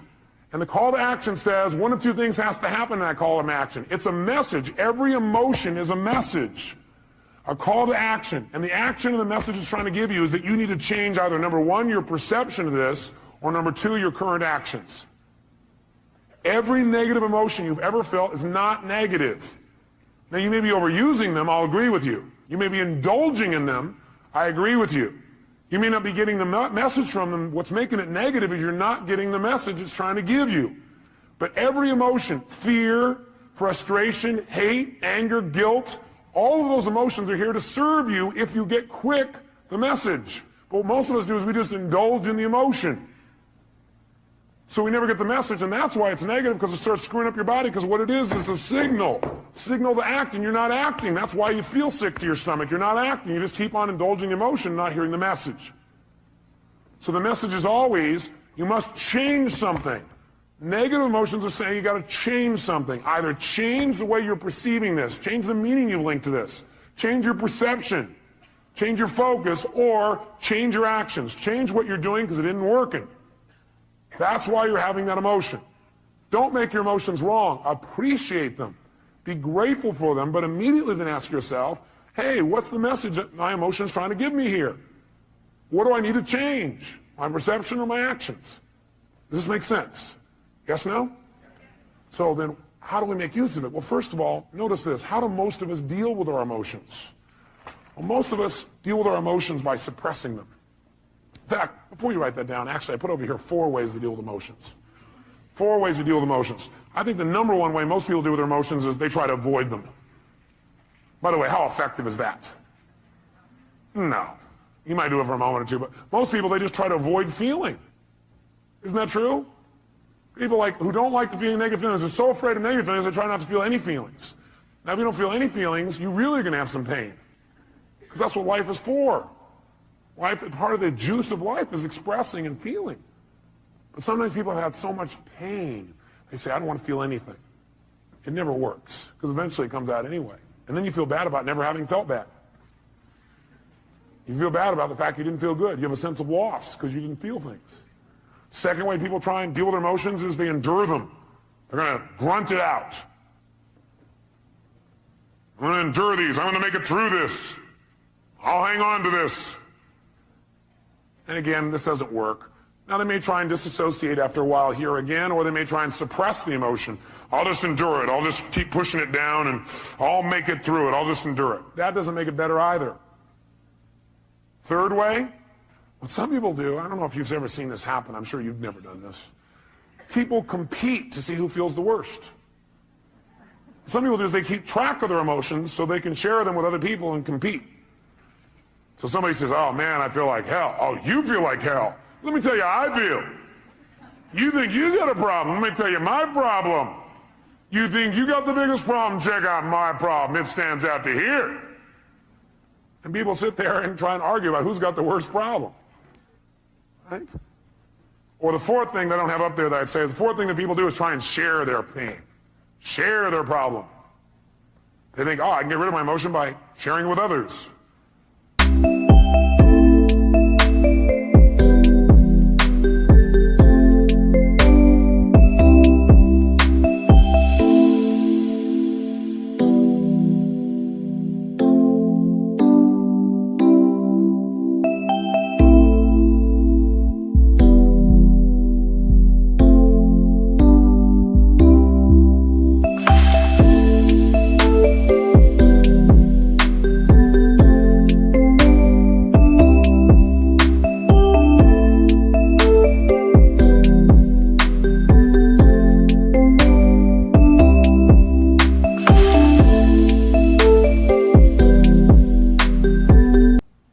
Try and get other people to feel bad too. That way we'll be friends. We can share in the pain together. We must love each other. Are these very intelligent ways to deal with your emotions, yes or no? No, you don't want to avoid them. You don't want to endure them. You don't want to compete for who's got the biggest and worst emotion.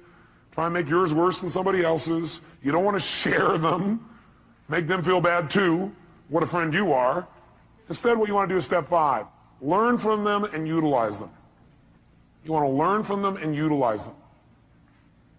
Now, in order to learn from them and utilize them, in order to change an emotion, we have to change what something what's to us. Starts with an M.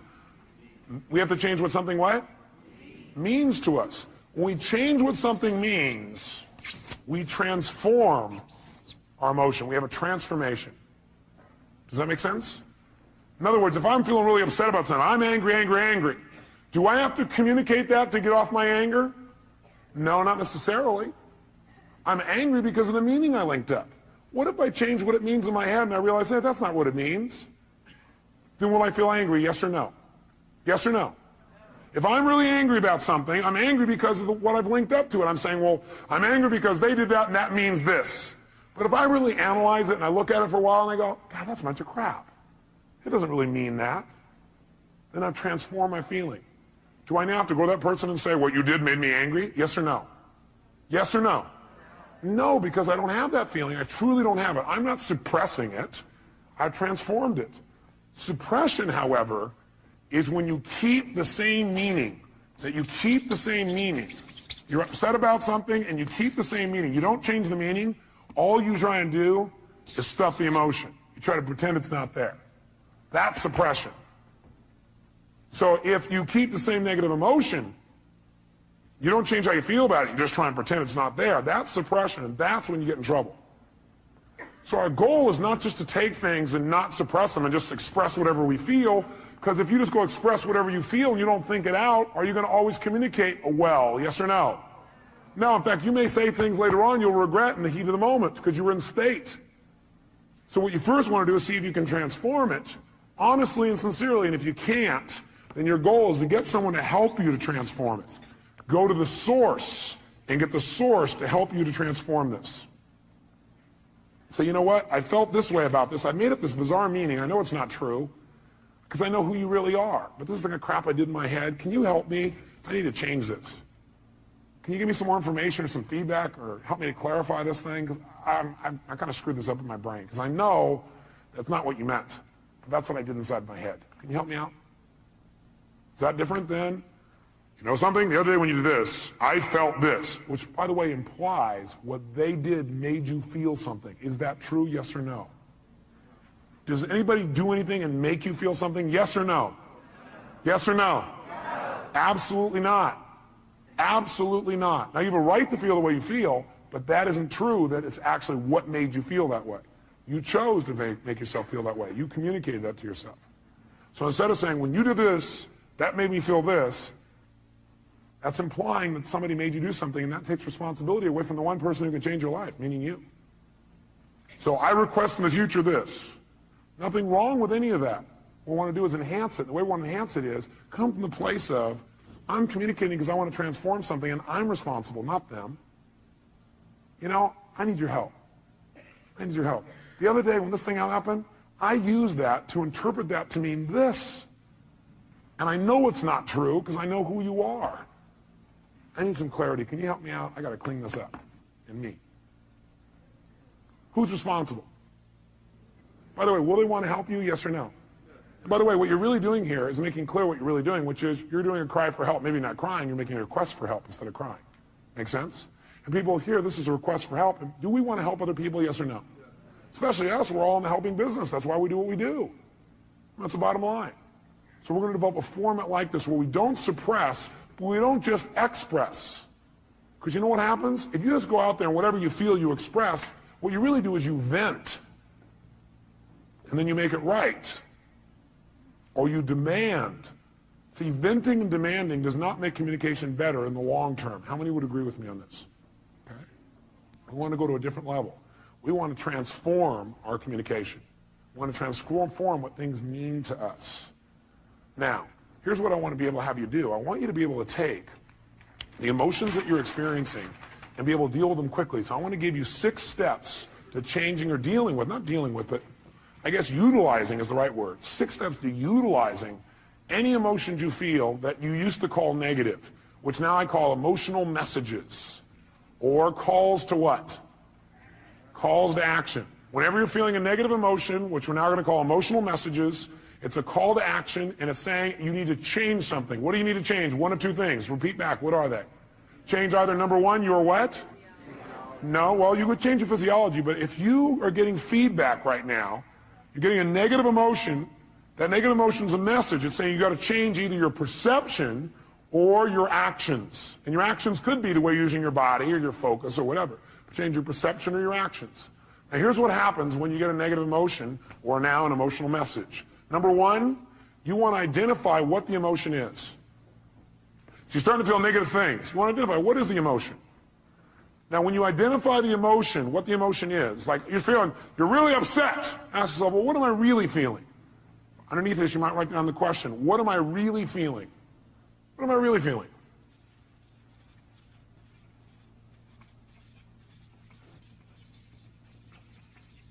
So when you say, I'm upset, I'm going to say, what am I really feeling? And what might your answer be when you say, what am I really feeling?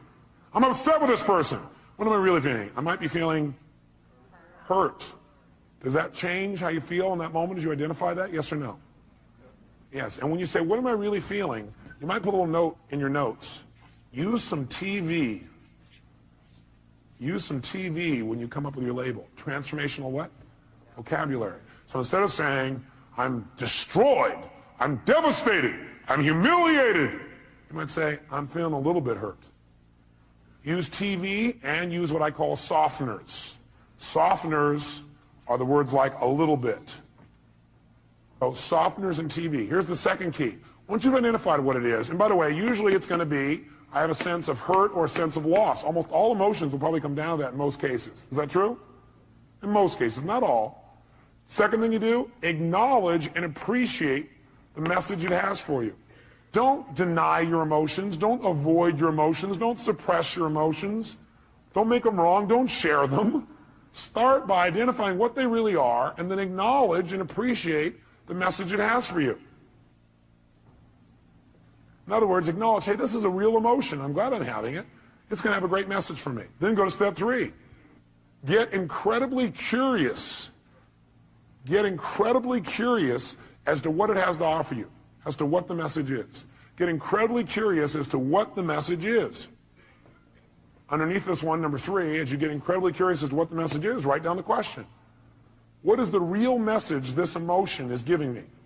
What is the real message this emotion is trying to give me? What is the real message this emotion is trying to give me? I'll offer you some ways to do this. Let's do all 6 though so you know where we're going. Step 4. Okay, the question on 3, some of you are still there. Question number 3 is, what is the message this emotion is trying to give me? What's the real message? Number 4, get yourself to feel reassured that you can deal with this emotion. Get yourself to feel reassured that you can deal with this emotion. See, a lot of times the stress is, oh my God, how am I going to deal with this? So get yourself reassured you can deal with emotion. And the way you do that is, remember a time when you've dealt with this emotion successfully in the past. Remember a time when you've dealt with this emotion successfully in the past. So if all of a sudden you start to feel depressed, that's a pretty negative feeling. I, first of all, would not call it depression. I'd say a little bit down. But the first thing you do is you go, okay, I'm feeling this terrible feeling. I'm starting to feel depressed. Well, what am I really feeling? Well, I'm really just feeling a little bit down. Okay, great. You know what? That's great. I appreciate it. That's a message. I need to get curious. What is that message? What's the message this thing's trying to give me? And what depression's message usually is, by the way, is you need to reset your priorities. That you don't feel like you're in control. That you got too many things going at once. You feel out of control when you're depressed. So what you have to do is set some priorities and go do the first one on your list. That's what the message is telling you. You feel out of control. The way to get in control, reset your priorities and go do one thing and complete it. The minute you do, your self-esteem will go right back up. So that's a message. So what's the message it's offering me? And by the way, I'm going to teach you the 9 most powerful emotions that you probably experience, what their messages are.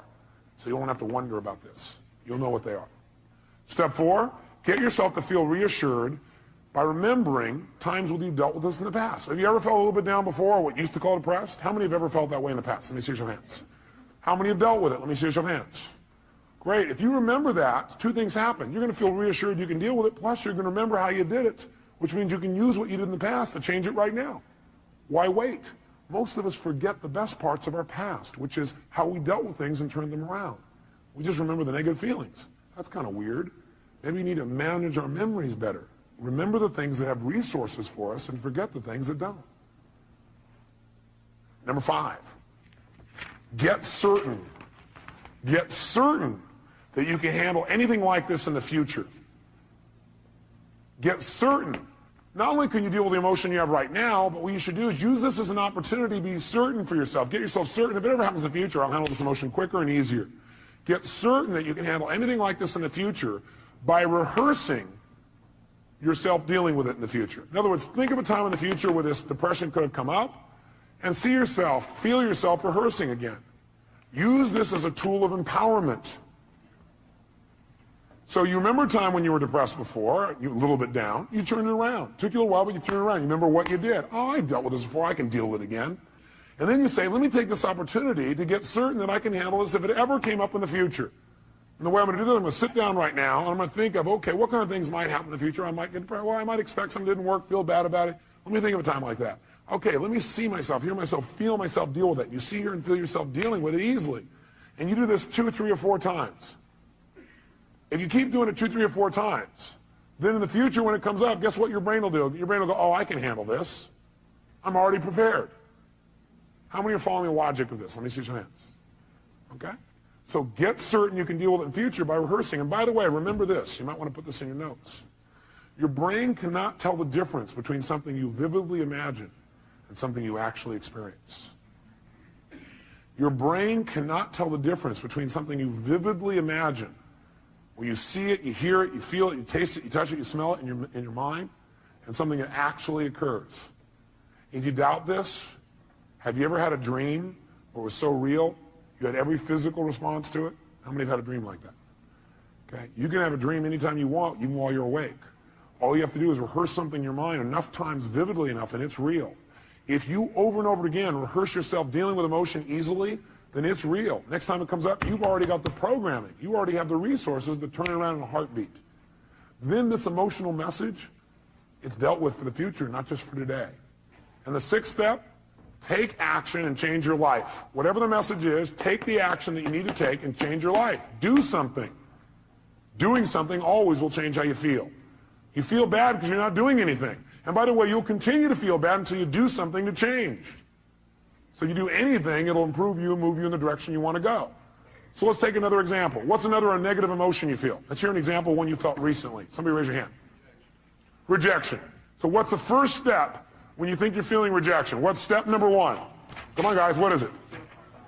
Identify it. Specifically, identify what the emotion really is. Let's call it that. Identify what the emotion really is. Identify what the emotion really is. So you ask yourself, what am I really feeling? So a person said rejection. What were you really feeling? Shh, no, let him answer. That's your answer. His answer was disappointment. Is that different than rejection, yes or no? Yes or no? Yes, and by the way, when he realizes he's just disappointed, it's not as intense as rejection, is it? What happened with one question? His pain just dropped. Still painful probably, but not anywhere near as intense. Am I false or true on that? Okay, great. Now, so he's disappointed. Great, so now he knows when he realizes he's disappointed, he might even add some TV or a softener here. And the softener might be, he might say, I was a what? A little bit disappointed. Well, I'm a little bit disappointed. Okay, that makes it even less. Now what does he do? Number 2, does he make himself wrong for feeling that way? Yes or no? Yes or no? What does he do? He needs to acknowledge and what else?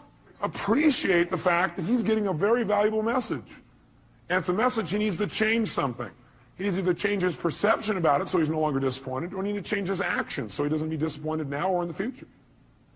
Step 3, what does he need to do? Get incredibly what? Like a little kid? What?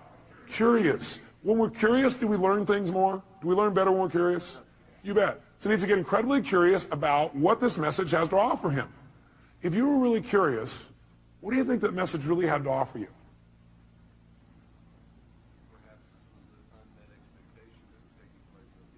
Perhaps this was just an unmet expectation that was taking place up here and it wasn't even reality. What's happening to his level of emotional intensity right now? How many see that it's dropping? Can you see that? Okay, it's dropping right out. You go, great. Can you remember a time, next step is get himself what? What? Great. And the way to do that is get him to what? Remember a time when he's dealt with it. Have you ever been disappointed before and dealt with it? Can you remember a specific time? Can you turn it around, made it good?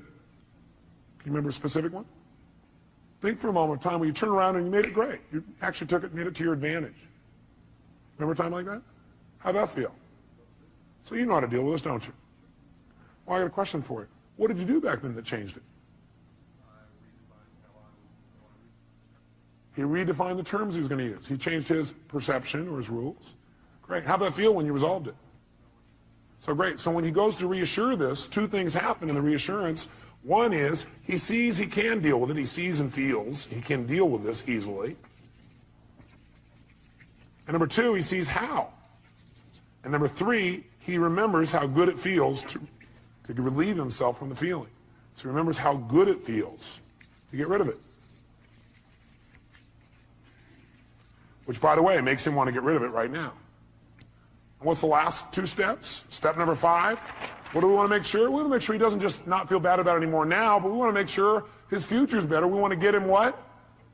Get what? Certain that he can handle this in the future. So he probably feels pretty certain right now, but you know what I'd like you to do? I'd like you to think some other area in your life where possibly in life you could have gotten disappointed in the future. Some kind of thing that might come up. Can you think of something that could come up and do that? Look, he's already knows. Close your eyes for a minute. And just for a moment, what I want you to do is I want you to think of that thing starting to happen when you start to get disappointed or feel rejected, actually, is what you did initially. Then you realize you're just disappointed, and then you just handle it. See yourself handling it in the future even better than you have in the past. And notice how good it feels the minute you handle it. Can you feel that? Think of another time, something else that could happen in the future, where it might have been a real major disappointment. But see yourself handling it real quickly, real easy, getting off and making it work, and notice how good you feel as soon as you handle it. Got it. Okay, do it one more time. Do 3. Do a third one. Some other area of your life where you're really disappointed. See and feel yourself handling that real easily, real quickly. Got it. Good. How do you feel about your ability to deal with this in the future? More confident. Yeah. How many can hear it in his voice? Can you hear that? Hear the depth in his voice. And the last thing is, go take action and change it. He may have already done that if it was changing a perception. Or he can go do it physically. How many follow the system? Okay, we're going to do one more. I need a volunteer up here so everybody can see this person, because if you would have saw his face just now, it changed. Somebody who's had an emotion that you really, recently had and it bugged you or created some negative feeling for you. Somebody's got one of those. Oh, nobody in the whole room. God, I don't want to be out there. I don't know what he'll do. Boy, all these people here are pointing to this guy here. Is that your staff pointing at you, Dr. Bob? Dr. Bob, give him a hand. Yes, indeed.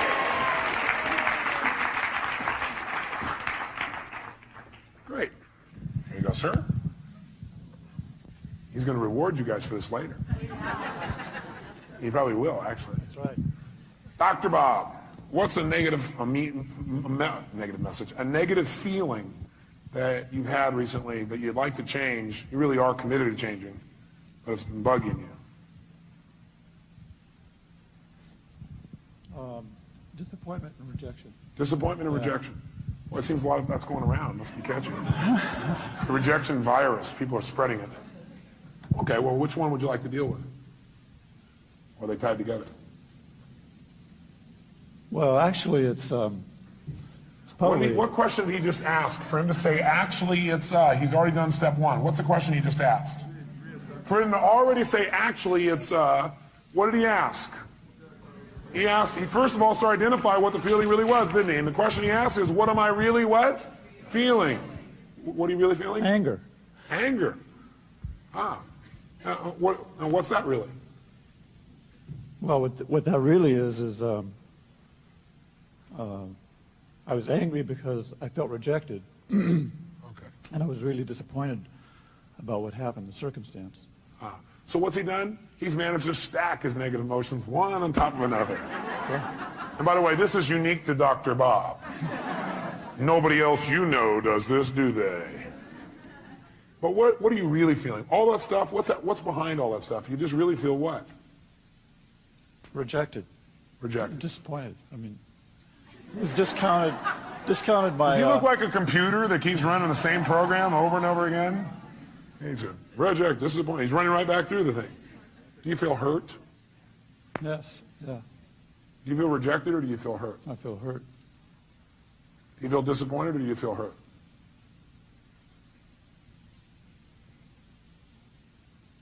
Or do you feel a sense of loss?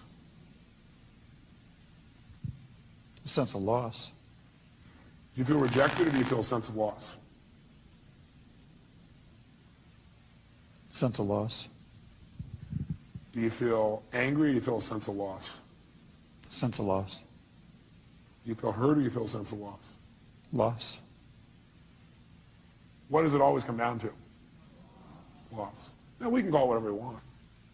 Okay? So he's identified it. So Next question is, what do we want him to do? Should he feel bad about having those feelings, yes or no? No, you know what? These are valuable messages that are coming to you. They really, truly are. But what you should feel bad about is indulging in them and not using them. Not learning. You want to feel bad if you don't learn anything. Then feel bad. And then get tired of feeling bad and just decide to learn something. Because you can learn something as soon as you ask, what can I learn from this, right?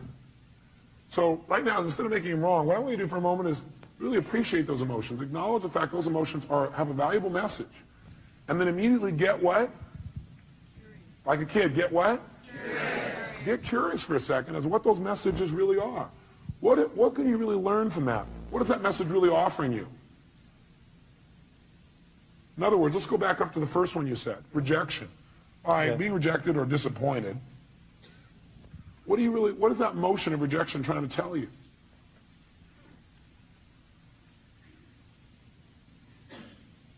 The relationship's important. Love's important. It's telling him that relationship's important, that love is really important to him. Is that a valuable message? Yeah. What was that disappointed in telling you? What was the message it was trying to tell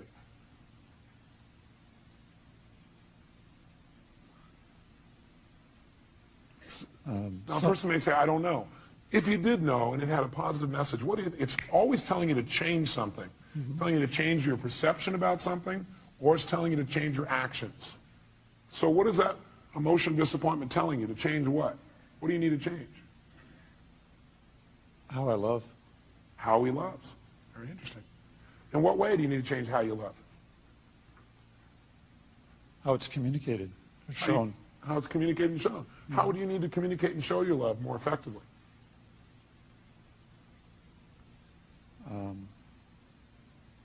I'm curious. Is that better than feeling rejected, disappointed, and lost?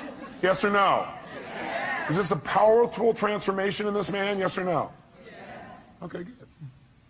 So stay curious, because that's it. Instead of going, oh, I don't know the answer. We don't know the answer, and you're a little kid. What do? You get even more what? Curious. If you don't know the answer, don't go, oh, God, I don't know the answer by that time. I don't know how it feels. They go, I'm getting more curious. You have plenty of time, because curiosity is valuable. What would you get?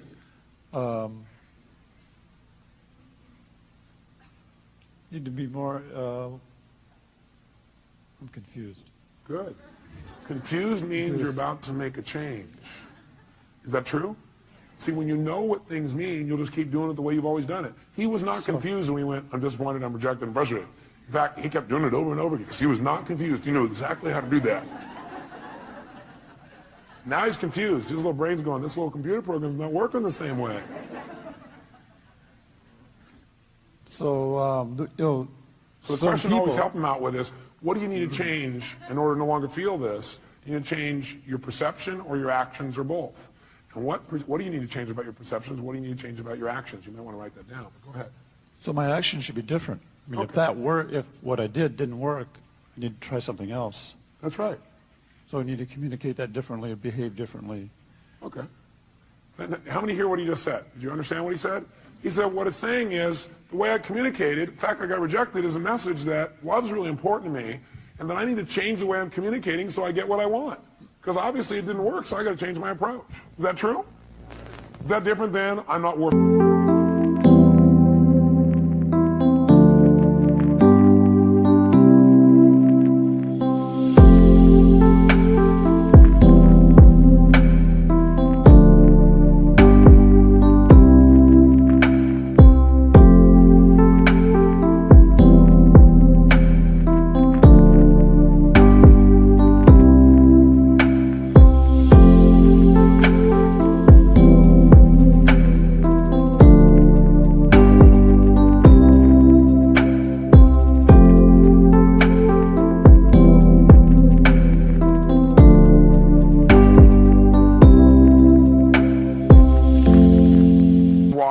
As a meaning, or they don't love me as a meaning, yes or no?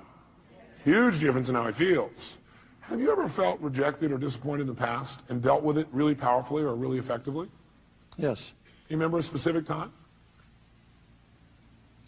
Yes. Okay, go back to that time and remember how you dealt with it. and now you turned it around and made it something positive. Okay. How'd that feel, first of all? Great. A sense of accomplishment. Yeah, that's right. And how did you do it? I took action. What did you do? Take action. How did you do that? What did you do? I started doing things differently. Oh, great. Expressing myself differently. Did it work? Yeah. Wow. By the way, what is this doing now? It's teaching his brain, if you do this, you're going to get pleasure. What you used to do gave you what? Pain. The brain is always trying to avoid what? And move towards what? He's teaching his brain right now. He's rewiring his brain a little bit here. Now, by the way, I keep using these computer metaphors, and I see some of you get pained when I do that. And I think it's because you think, oh, do you think I'm just a computer? No, I see you as a spiritual being who also has a filtering system. And that filtering system sometimes you allow to take control and keep you from doing what you do naturally, which is just love and appreciate other people, including yourself. Okay? So we got to deal with both sides. How it is, how we operate unconsciously, as well as who we are. We want to deal with how we operate so we can be more of who we are. Now, I'd like you to think about this for the future. First of all, you feel pretty good about you being able to deal with it right now? Yes. Yeah. And by the way, does he really look like he can deal with it now? Yes or no? So think about the future. I'd like you to think of some place in the future where you could have felt rejected or disappointed. Something that could come up that could cause you to feel rejected or disappointed. Okay. Okay? Close your eyes if you would, and see yourself using your skills and handling it 10 times better, quicker, more easily, turning it around right away. And feel how good it feels to turn that around. Okay. How does that feel? Feels good. Yeah. Can you do it? Yes. Easily or hard? I can do it. You can do it. Okay, great. So now I want you to do it. That's great. So now I want you to close your eyes, and I want you to think of another time where it will come up. Only this time I want you to do it easily. I want you, there are resources inside of yourself you haven't thought of before, and I want you to do it and even enjoy it. Turn around and make it happen easier and quicker. Okay. Okay, look at it. If I ask him to do it, can he do that? Yes. Yes. I'm asking him a better question. It gives him better resources. Okay. Can you see yourself handling it quicker and easier in that one? Yes. How does that feel? Great.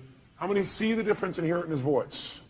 Great, let's do one more. Think of something else that could come out in the future where you could have felt rejected, disappointed, but now, heck no, you handle it really easily, real quickly, just like this. Okay. Have you already done it? Mm-hmm. Done. He's getting a little faster at this, isn't he? He's got some experience. How do you feel when you do that? Super. Super. Look at him. Look at his face. Now, if someone were to say, I'm going to reject you now. Thank you very much. Give him a hand. Thank you very much, sir.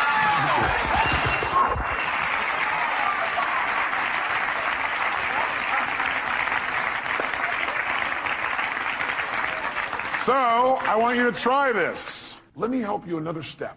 Would it be useful instead of you seeing, well, none of you are inside here trying to search around going, what does this emotion mean? I don't know what it means. Let me give you 9 emotions and what they usually mean.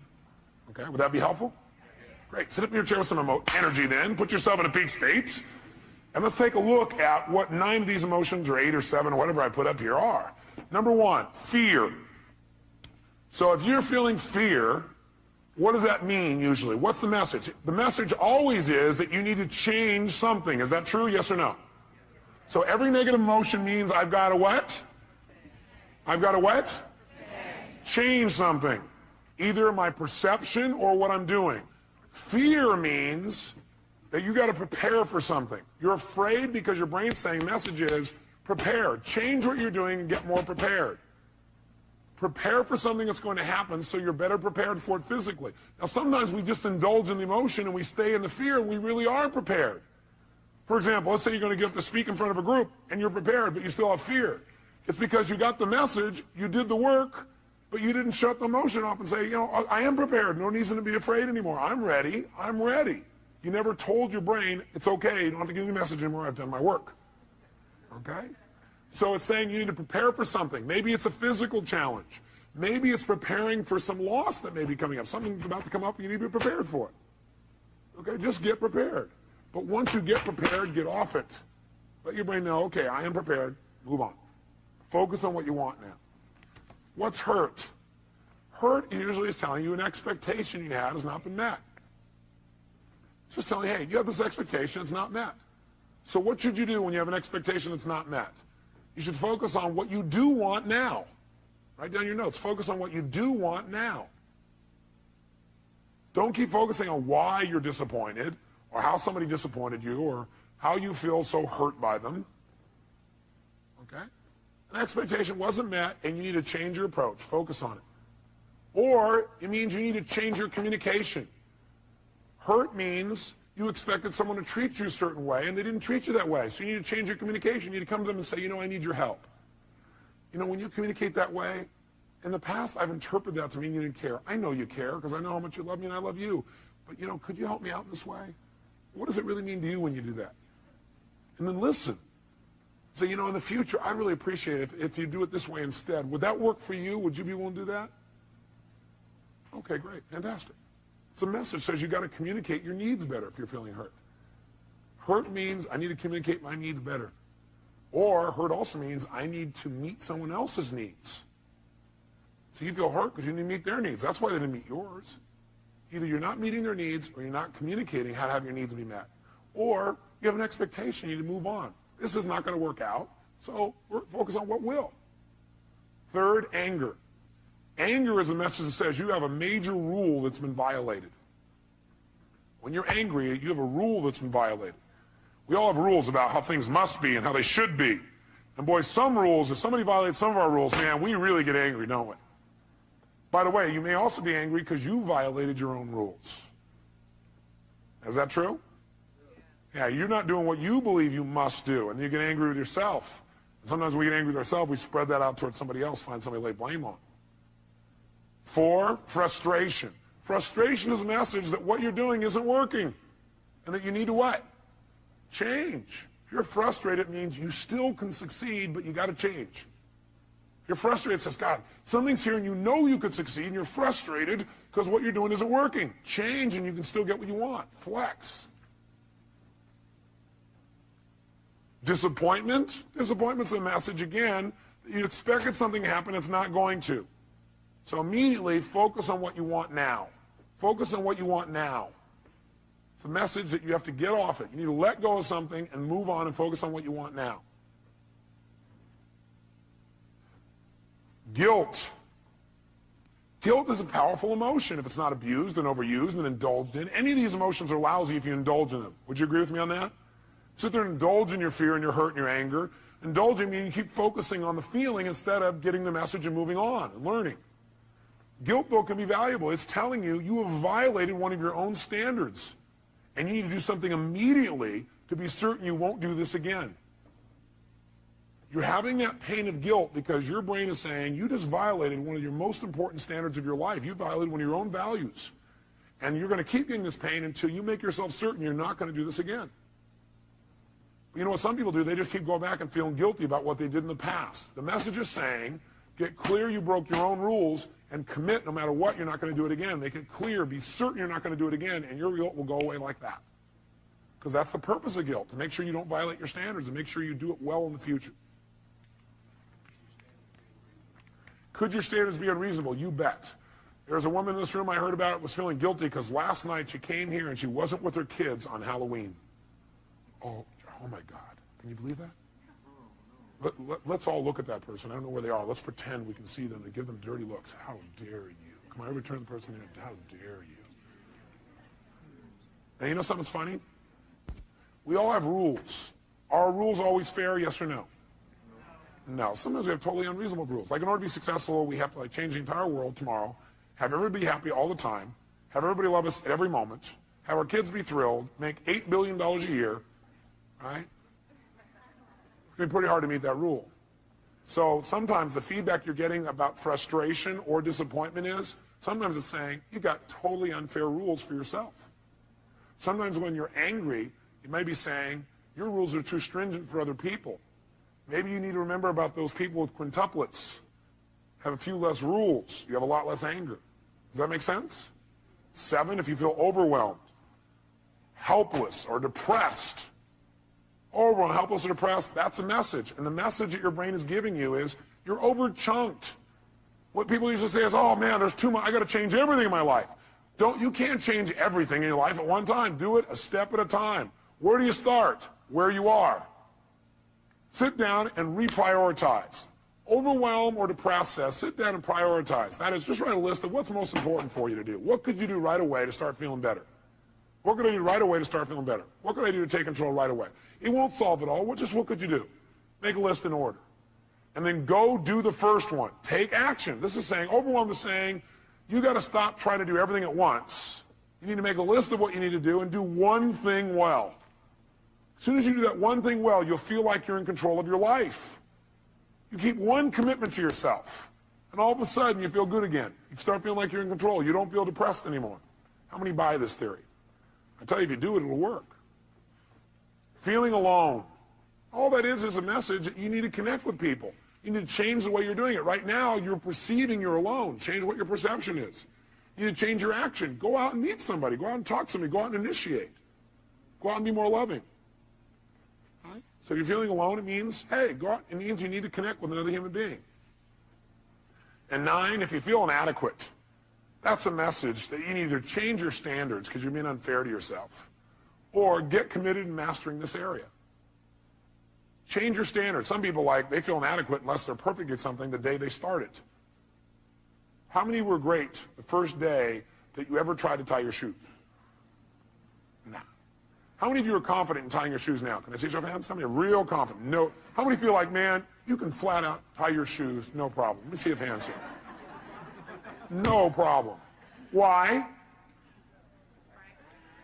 That's right, because you do it all the time. So you do anything you do over and over again, you get good at. If you're feeling inadequate, it may be because your standard is you're trying to be perfect the first time. You're not going to be perfect the first time. How dumb. Okay? Does this list help you? Yes or no?